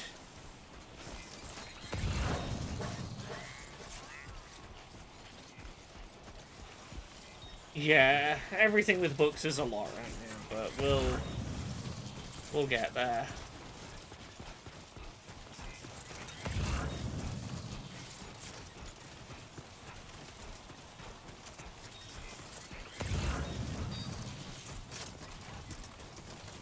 A deeper dive into Mario's butt.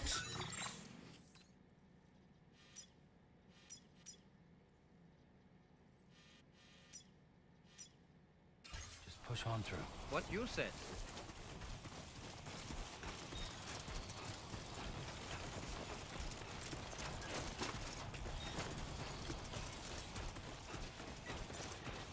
Okay, it's alerting me of the ones in my vehicle. That's what it's doing. What I need to do is I need to pause, look at this. We've got ceramics, we've got...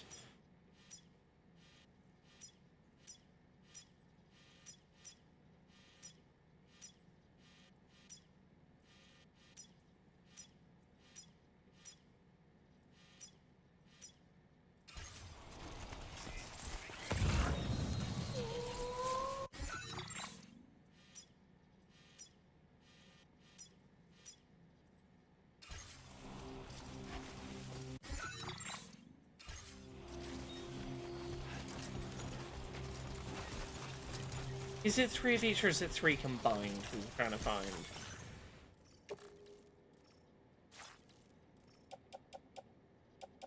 Three of 3, 2 of 3.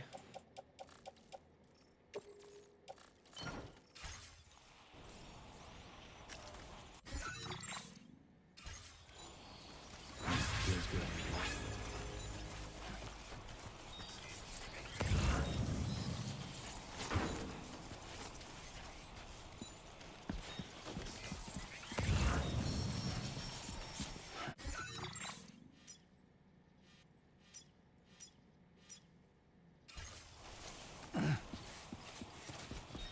I remember finding these things being a real pain in the backside the first time around.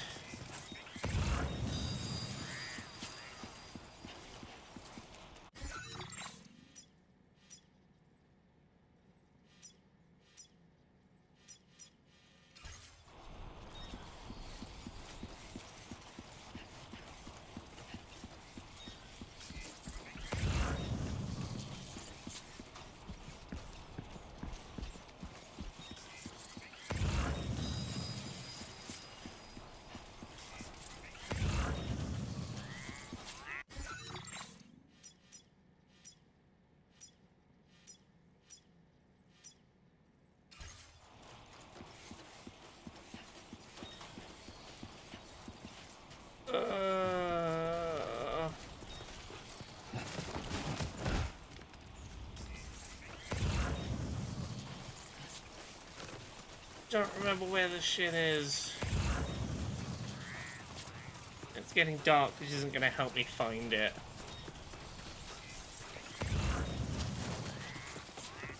Oh. Get up, Sam.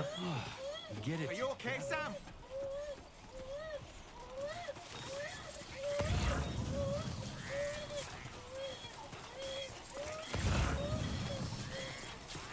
Okay.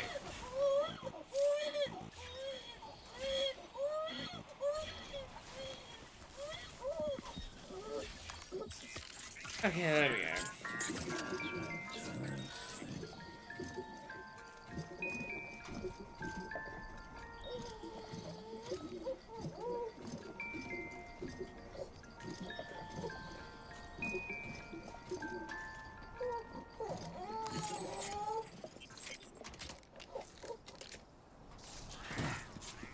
I'm not shaking the baby, I'm gently rocking the baby. It's different, significantly different. Oh, fuck. I've dropped all my shit. Where did my things go? Are any of my things in here?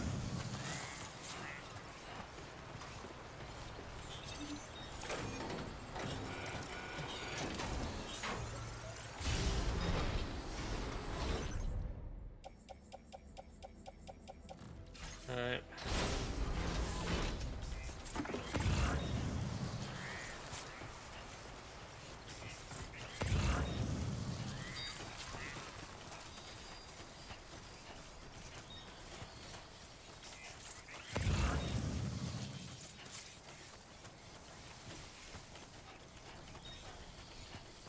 Okay, am I just gonna have to look up where these fucking things are hidden? Because I cannot find them, and I don't know why. Why aren't they showing up on the bloody map? Okay, what's this mission? Death Stranding 2 weapon sets burrowing bombs. Okay.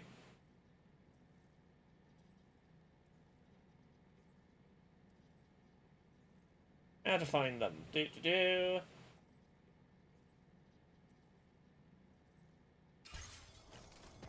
which ones am I need to know which ones I currently have so I know which ones I'm looking for. Because I remember last time I just pinged L1 until they showed up.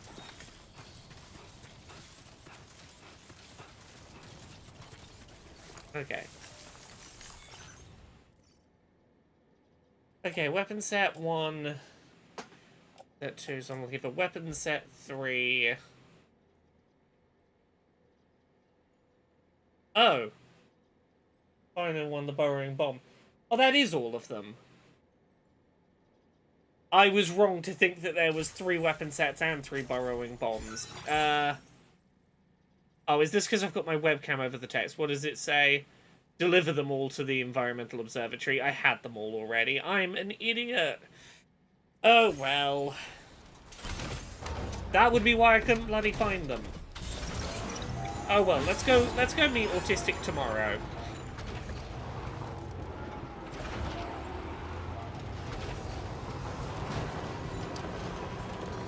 It is I, Boo Boo the Fool.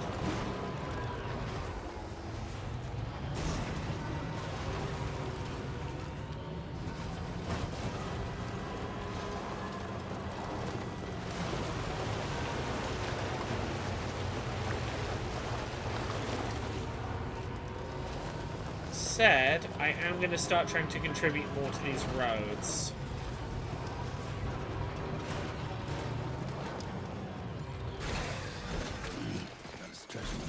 If I liked the first 5 hours, but tailed off the first Death Stranding, will I like the first 5 hours and possibly more of Death Stranding 2?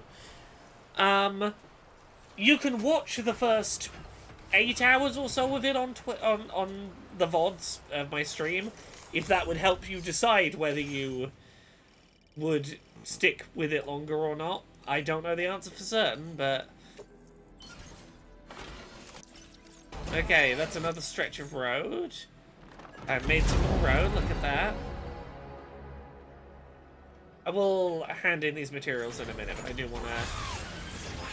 I wanna make these roads while I'm at it.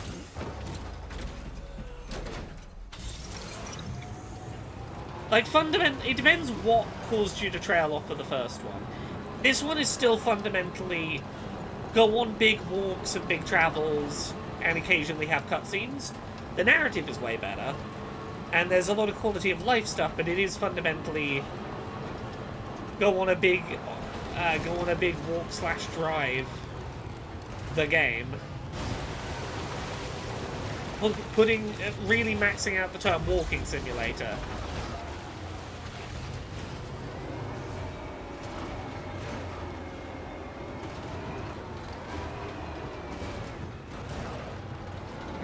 Up the hill.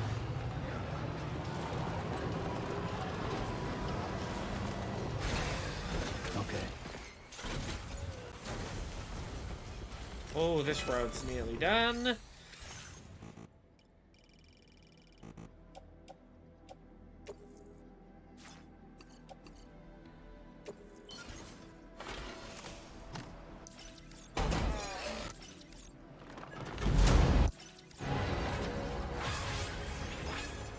Okay. I will go hand this mission in a second.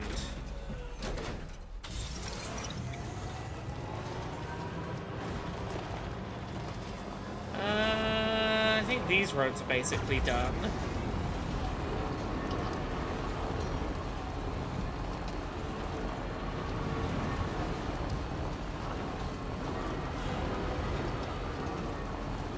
I'm going to continue the road that way a little bit.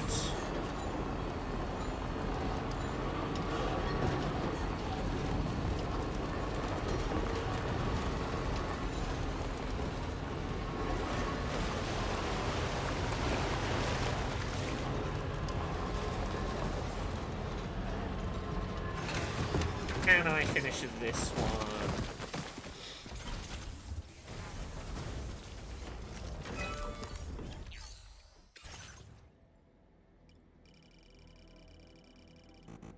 Can't quite finish that.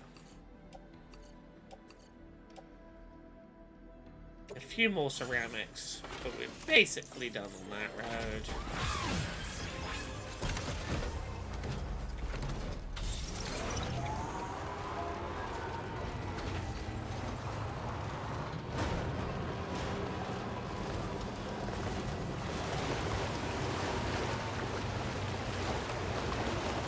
Should be able to finish that road after I hand this mission in, probably. Let's go back and meet tomorrow and talk about autism. It's tism time, everyone.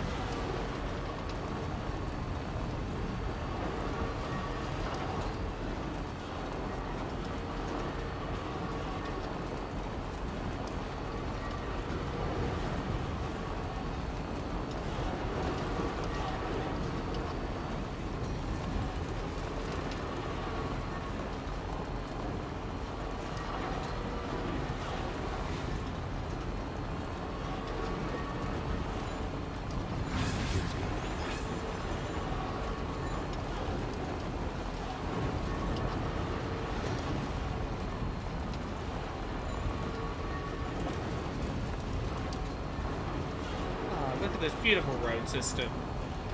All my hard work paying off.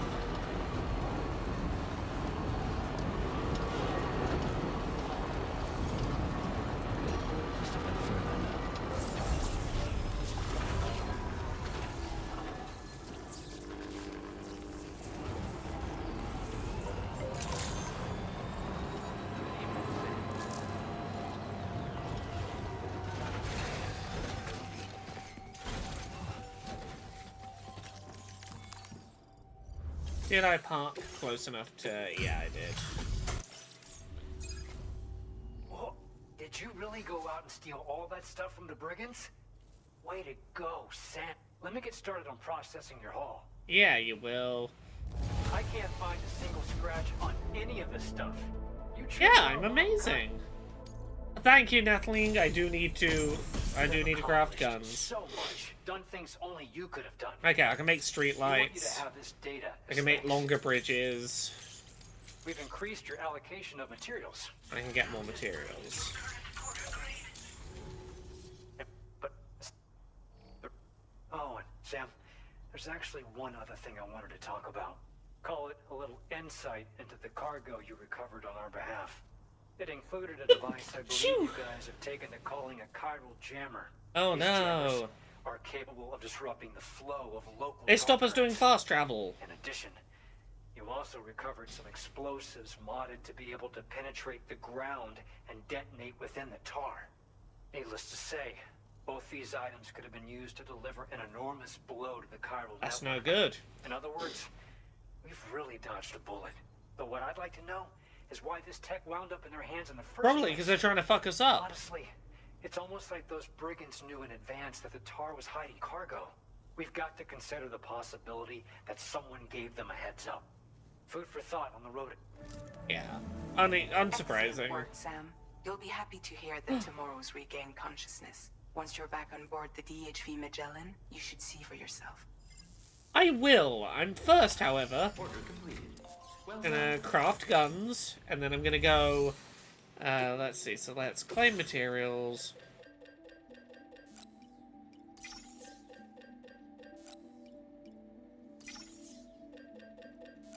Power crystals, another 300.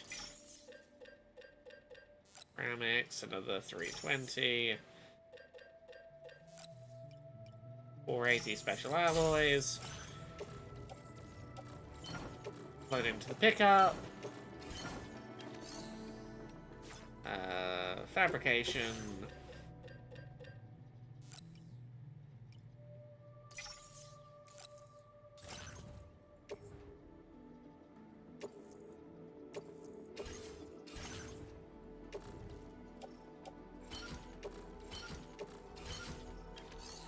I have guns now.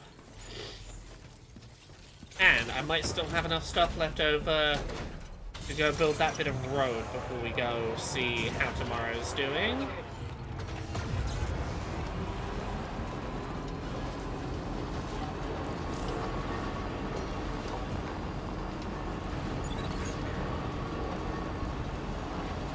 Off we go to make the road, to make the road, to make the road. Off we go to make the road for all the other plays.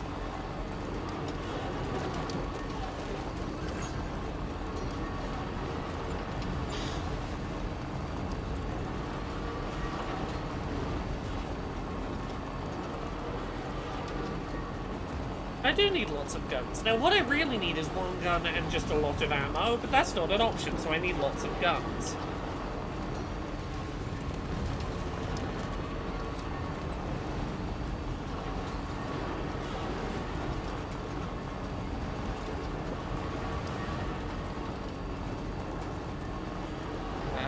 Let's just drive off-road.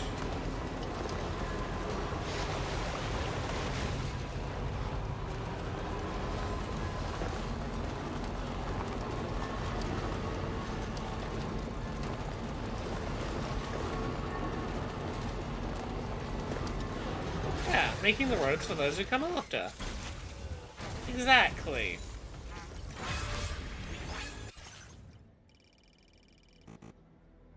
And I need ceramics. Now we have another bit of road here.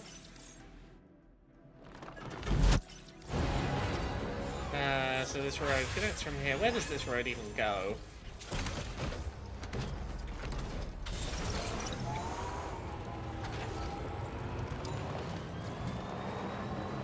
Where is the next stretch of road from here? I genuinely need to know where this road is going. Oh, is this a way to get up into the mountainy area? So where's the next... That road is closed.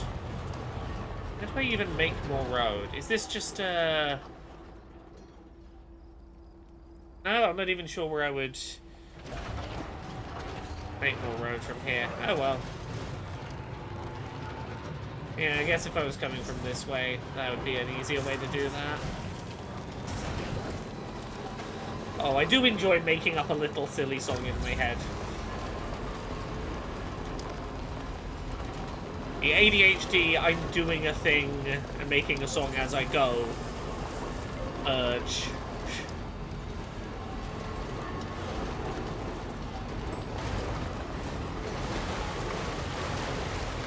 Which I suspect is drilled as deeply into my head as it is because of a youth of growing up in the church with VeggieTales, and VeggieTales as a show's propensity for songs such as "Where Is My Hairbrush?", a song about someone trying to find their hairbrush.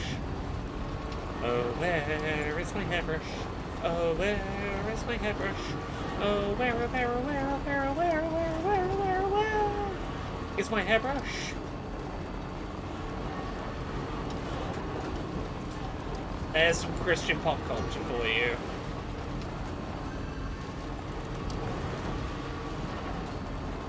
Not fair for my hairbrush.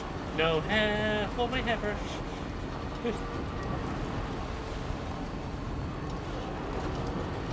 Okay. Sorry, I have all the fucking verses of that song still stuck in my head. Oh, where is my hairbrush? Not fair for my hairbrush. Oh, take care of my hairbrush.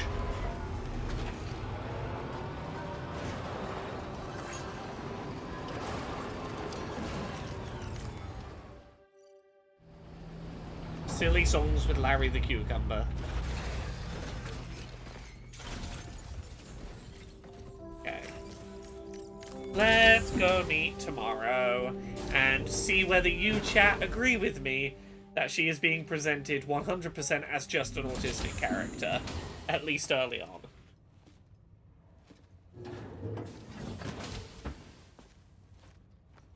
Strike 1, does not like to wear shoes. Stop it. Has certain clothing that's just too uncomfortable, does not want to wear. Someone doesn't like shoes? Don't want to put my feet in foot prison.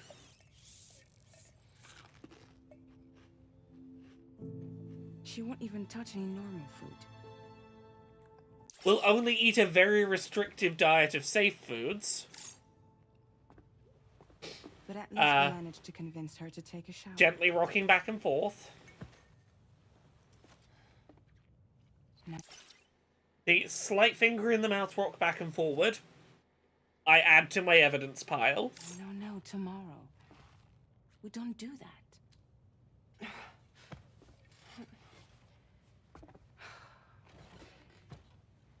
Seems like a real handful. She just... Right, let her stim. Honestly, I do think this game does a really good job of, like, both Fragile and Rainy very quickly cotton on to what's going on, and they get way more chill about her stimming. Like, I don't know if it's now or it's the next time we see her, there's echolalia going on, and, like, Rainy is really good about not making a big deal of it and just letting it be what it is. You must be tired, Sam. Get some rest. Very quickly, these two women go, okay, this person acts differently to us, that's not necessarily a bad thing. We're gonna meet her where she's at, and it very much helps her to thrive. But yes, you can see the autism in the first impression, right?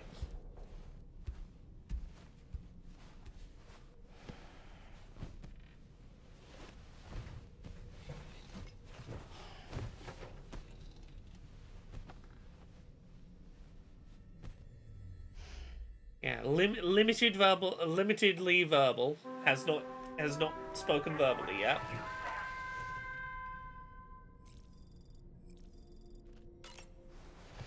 Oh, I need to update the photo in here. Can I update the photo in here? Sam, it's Charlie. Be advised that we have a new assignment waiting for you.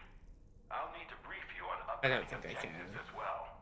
Access the delivery terminal at the northern environment. Why do video games hate pillows? Because they're fucking hard to animate. It's the reason they hate blankets on beds.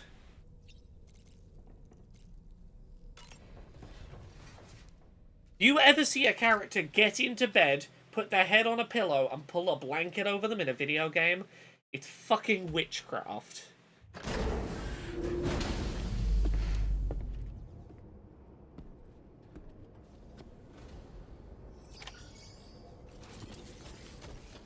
Okay, can any of this go in? Yeah, currently. Ceramics into the off-roader. Metals into the off-roader. Auto range. Northern Observatory.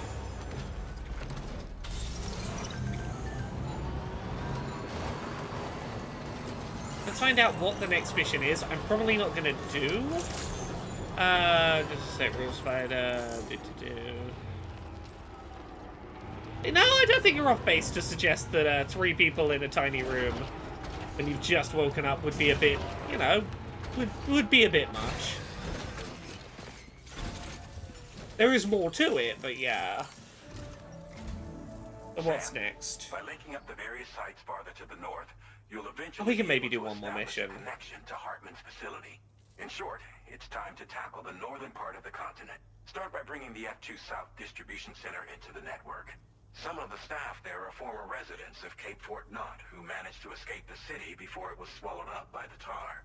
In addition to overseeing distribution operations, they also protect the facility from would-be assailants. Unfortunately, local chiral contamination levels are extremely high. The cargo you're tasked with delivering should aid staff in dealing with this issue. Accept the main order from this delivery terminal to... Okay, so we are delivering to... Oh, we are delivering to, F2 South. Okay. Which means we'll finally... we're finally going to be able to use the monorail to F2 South. Which is also where I've been building my monorail almost to the next place, yeah. Okay, yeah, so this is sort of where I've been building toward. I can probably do this one. This cargo has been designated Do Not Submerge. Okay, I can do that. Trip simulator. Commencing route creation. Oh, yeah, I can just fucking take the road there, yeah. Delivery route final. I've literally made a road that will take us there. Order accepted. Thank you. Aha! All of my pre-doing all the roads off-stream paid off.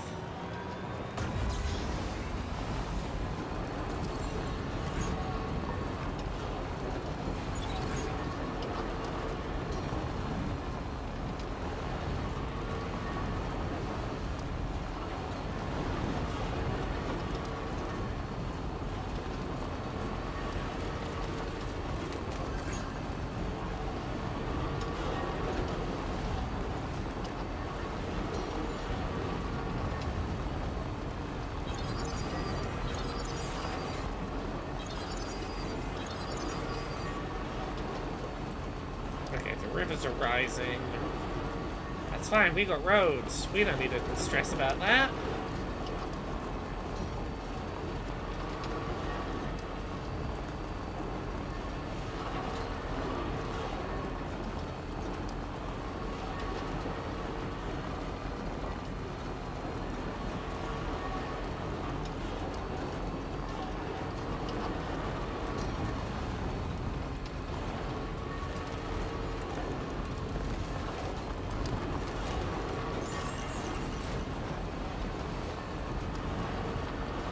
Look at all this beautiful infrastructure I've been putting in the world.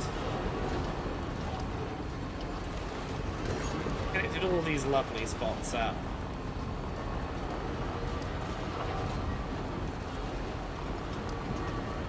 Now leaving chiral network coverage.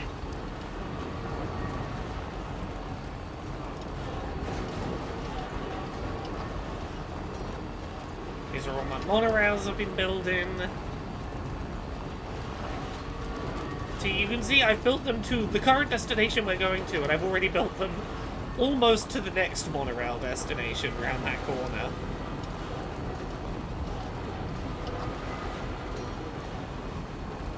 Actually, before I pop into here, I want to see, can I build the road out further this way? Yeah.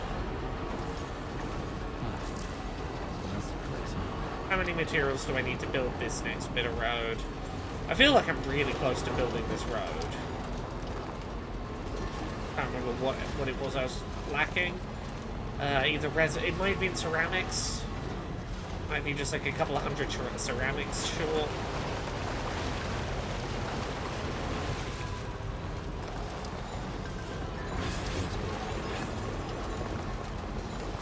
$940, I guess it's ceramics.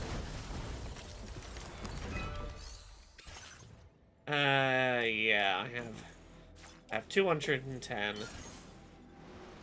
Okay, I'm still nearly 700, over 700 ceramics short of continuing the road.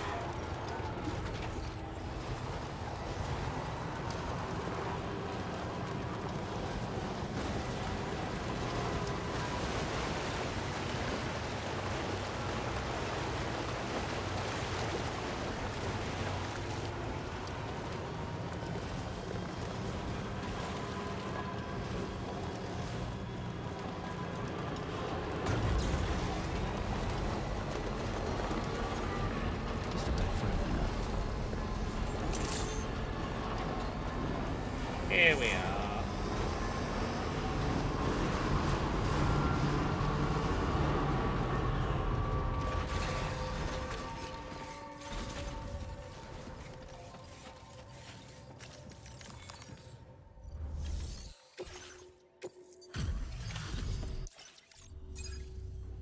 You're with Drawbridge, I presume. Welcome. Hope it wasn't too hard to track. Nah, it's easy. I made a road. Simple as anything. Wow, this is very nice. Cargo looks to be in perfect condition. You have been making a real difference around here. All right, go ahead and put us on the Chiral network. Sure. Look at all this progress we're making.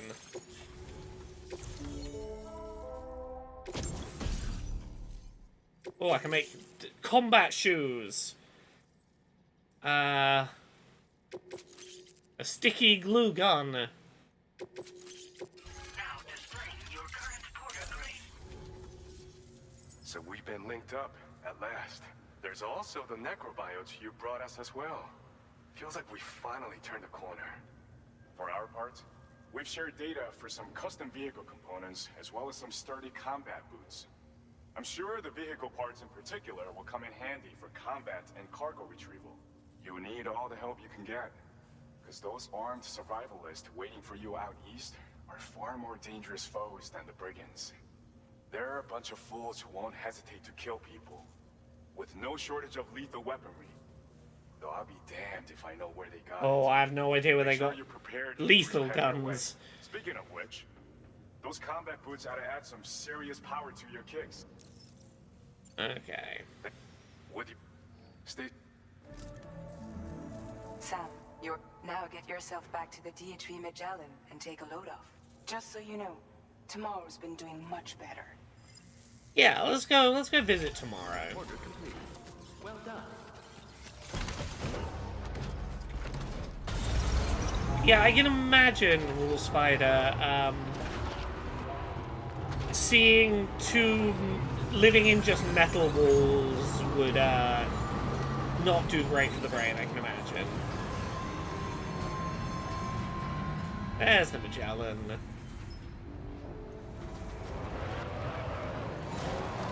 DHV Magellan. What did the captain say that means? Deep tar hunting vehicle.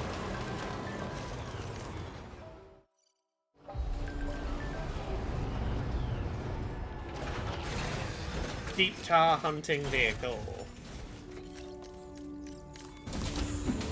Or vessel.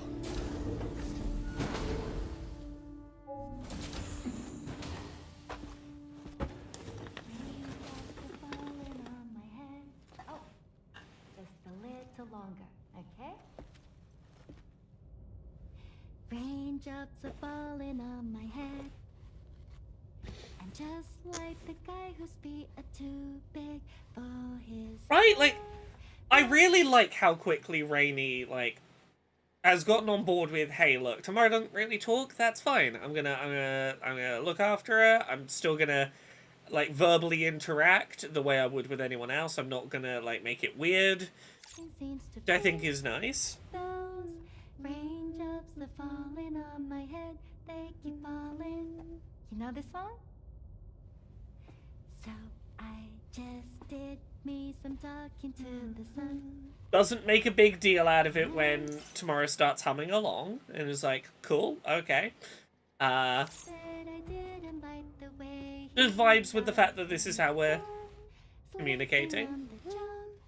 Those raindrops are falling on my head. They keep falling. But there's one thing I know. The blues they send to meet me Things along. won't defeat me.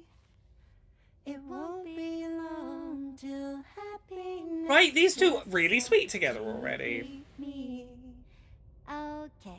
Raindrops keep falling on my head, but that doesn't mean my eyes will soon be turning red. Also, that moment alone convinces me Sam is also autistic, and I'm very here for it.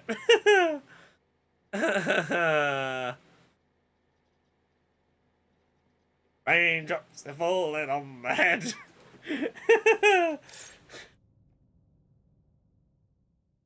Right, isn't this very sweet? Like, very quickly, I really like how quickly they develop Tomorrow's relationship with the crew, but specifically with Rainey and Fragile.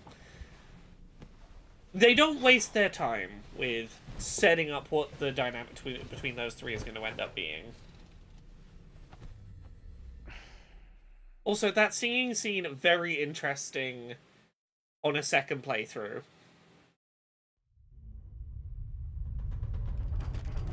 I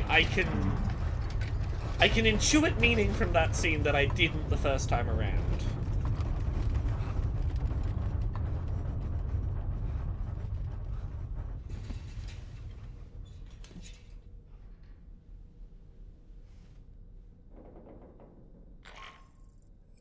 Are you alright, Sam? That was a gatequake just now. It seems West Fort Knott was hit hard, and their Cairo printer is no longer working. I'm afraid we won't be able to continue expanding the network until it's back up and running. Pick up your next main order via the terminal at the F2 South Distribution Center.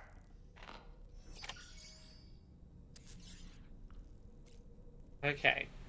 Can I currently... can I chart a course at the moment?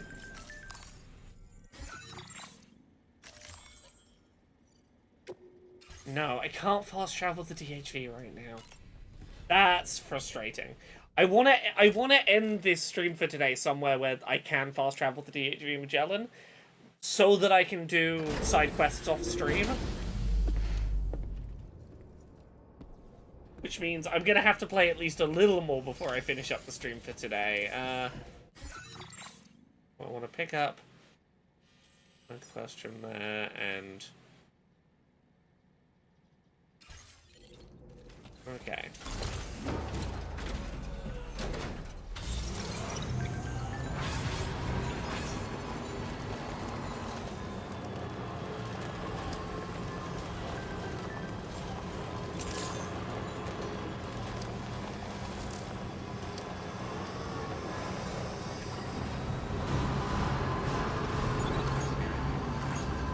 I need like 700 ceramic. I need to finish the stream in the next half hour because I have a podcast to go record, but we'll make it work. So you made it out okay? Yeah, 7:30. Those tremors were intense. Your cargo has already been prepared. If you could deliver it to West Fort Knott, we need to support each other at times like these. I'm counting on you, Sam. Yeah, we can do that.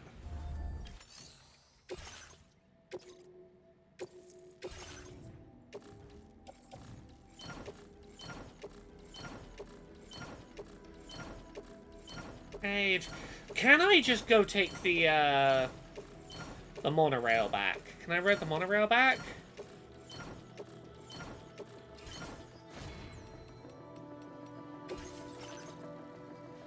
Okay, yeah. Hopefully I can simply take the monorail. Order accepted. Thank you. Can I get more materials out of here?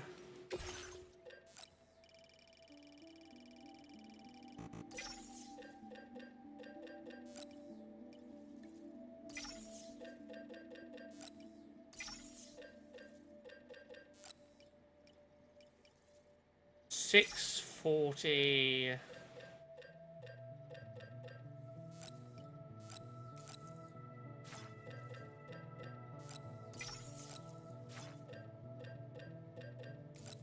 Quite enough.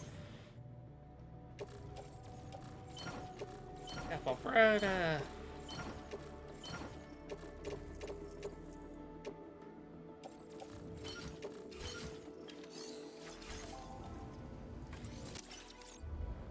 Okay.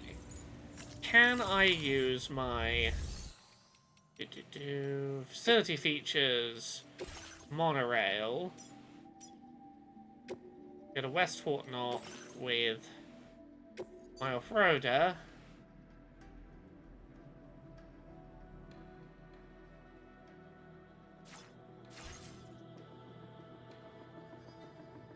Going to West Fort North.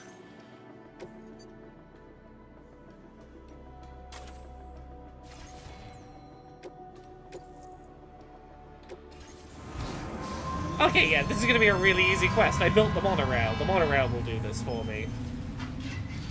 We get to ride the hanging train. Oh, Lou enjoys the train. Hell yeah. A kid after my own heart.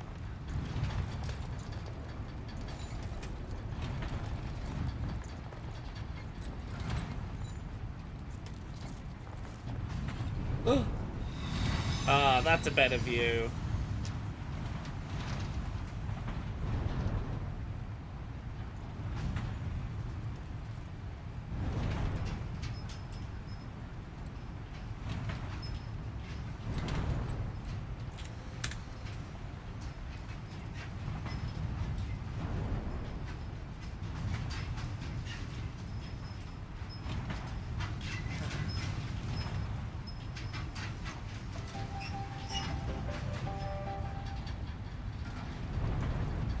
What was that little tune, game?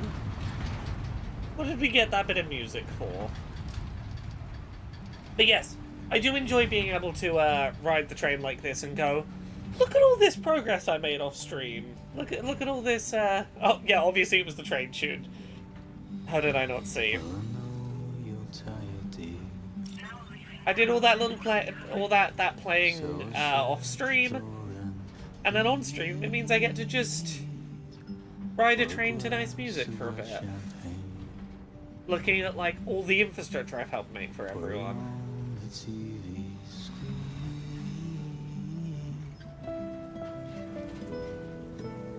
I don't know if I've ever ridden the monorail in this for more than one station's worth at a time.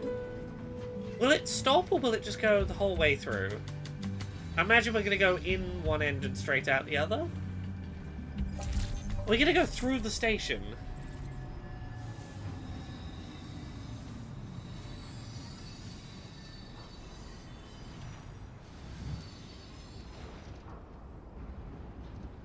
Oh, I like that.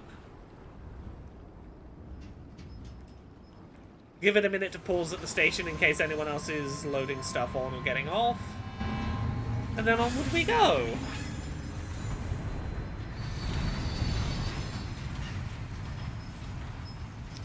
Oh.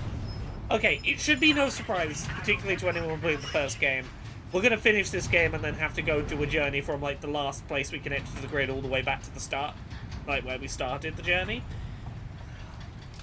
It's going to be really nice if I build the whole monorail system before I finish the game. To be able to just ride the monorail back to the start. Oh, that's gonna be really nice.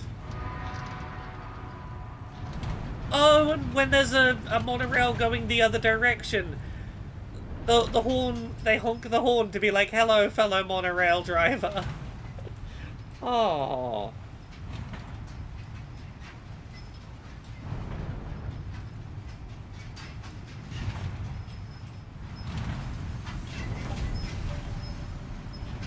I love me a monorail.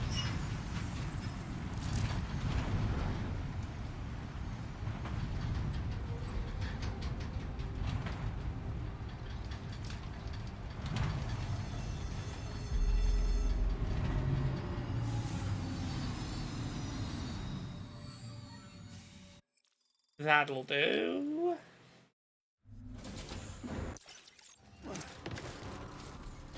Hello, I brought all the things.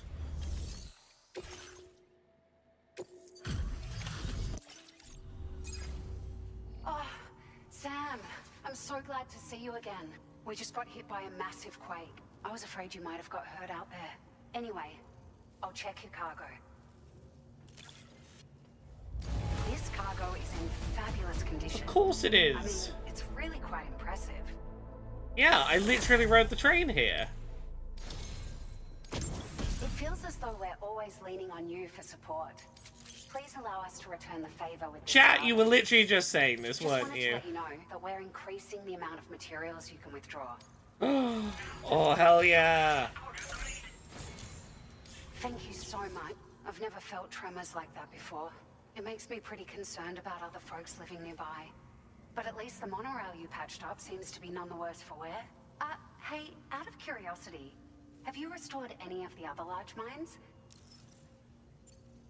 You've been such a big help to us. Rest assured, our staff will see that everyone gets their share of the aid packages you delivered. A lot of people are going to be singing your praises before too long. Best of luck to you with every... Thanks for all your hard work. Everything there seems to be in order. But one cannot help but wonder what other facilities were affected. Anyway, you can pick up your next order from the F2 South Distribution Center.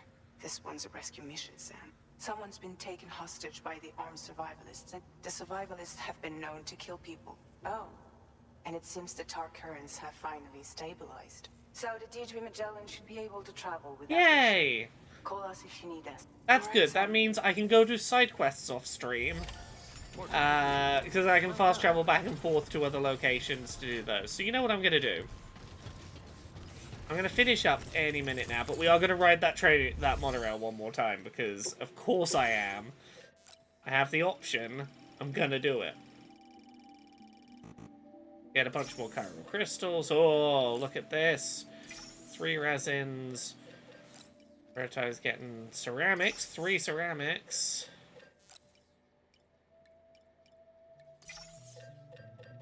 Can I carry all of this? 4 metals. Can I load all this into the car?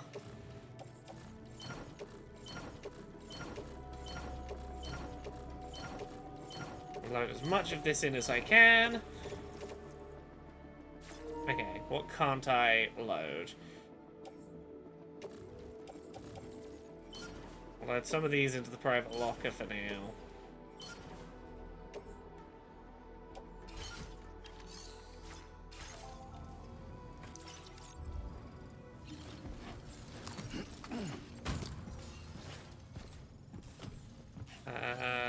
What do I need to...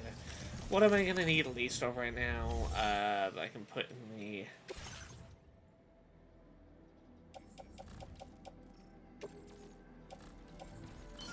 Special alloys.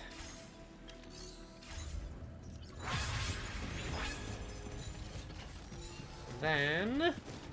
Yeah, it very much is a reputation-based economy, but, like, honestly, I'm pretty chill with that.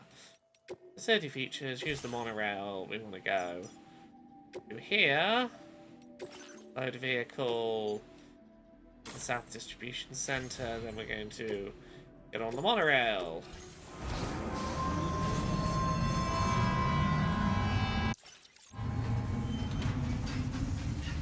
We're going to enjoy one more nice journey on here. I'm going to connect that bit of road up that was almost connected, and then we're going to finish for the day.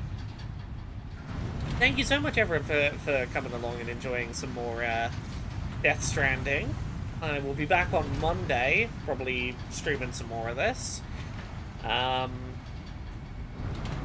Yeah, I will be finishing up the stream in a minute purely because I've got to go talk about Columbo for a couple of hours. I'm going to go talk about the Last Salute of the Commandant episode for Fix Your Heart or Die. And then I'm going to take a nice weekend off. I'm probably going to go see the comedy horror film Megan 2.0. That seems like it's going to be fun. Might see some friends of board games, maybe. Failing that, we'll probably play some board games at home with my lovely wife. Just gonna have a nice chill one. Might even just potter around playing more of this at the weekend, because honestly, I finished this game for review and I'm playing it on stream, and I'm already like, yeah, I can play more off stream. Why not? Why wouldn't I? Yeah, Megan 2 came out today, I think.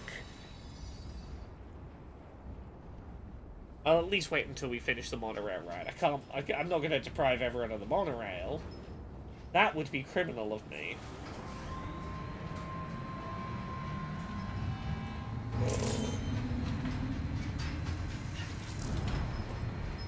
Such lovely views to get to explore.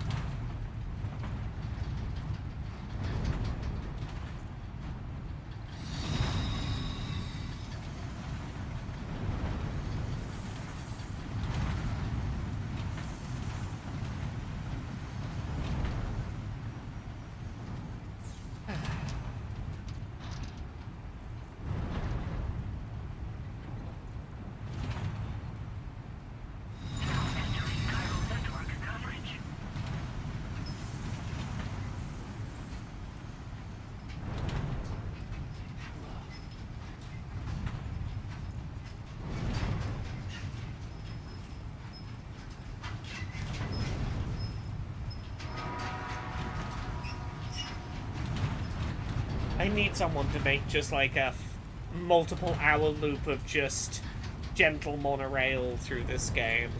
Oh, I'm glad there's cake. I'm glad that the vibes here are good. I like to think we cultivate nice gentle vibes. Right, I think I'm going to wrap it here. Thank you so much, everyone, for joining. Have a good rest of your day. Goodbye.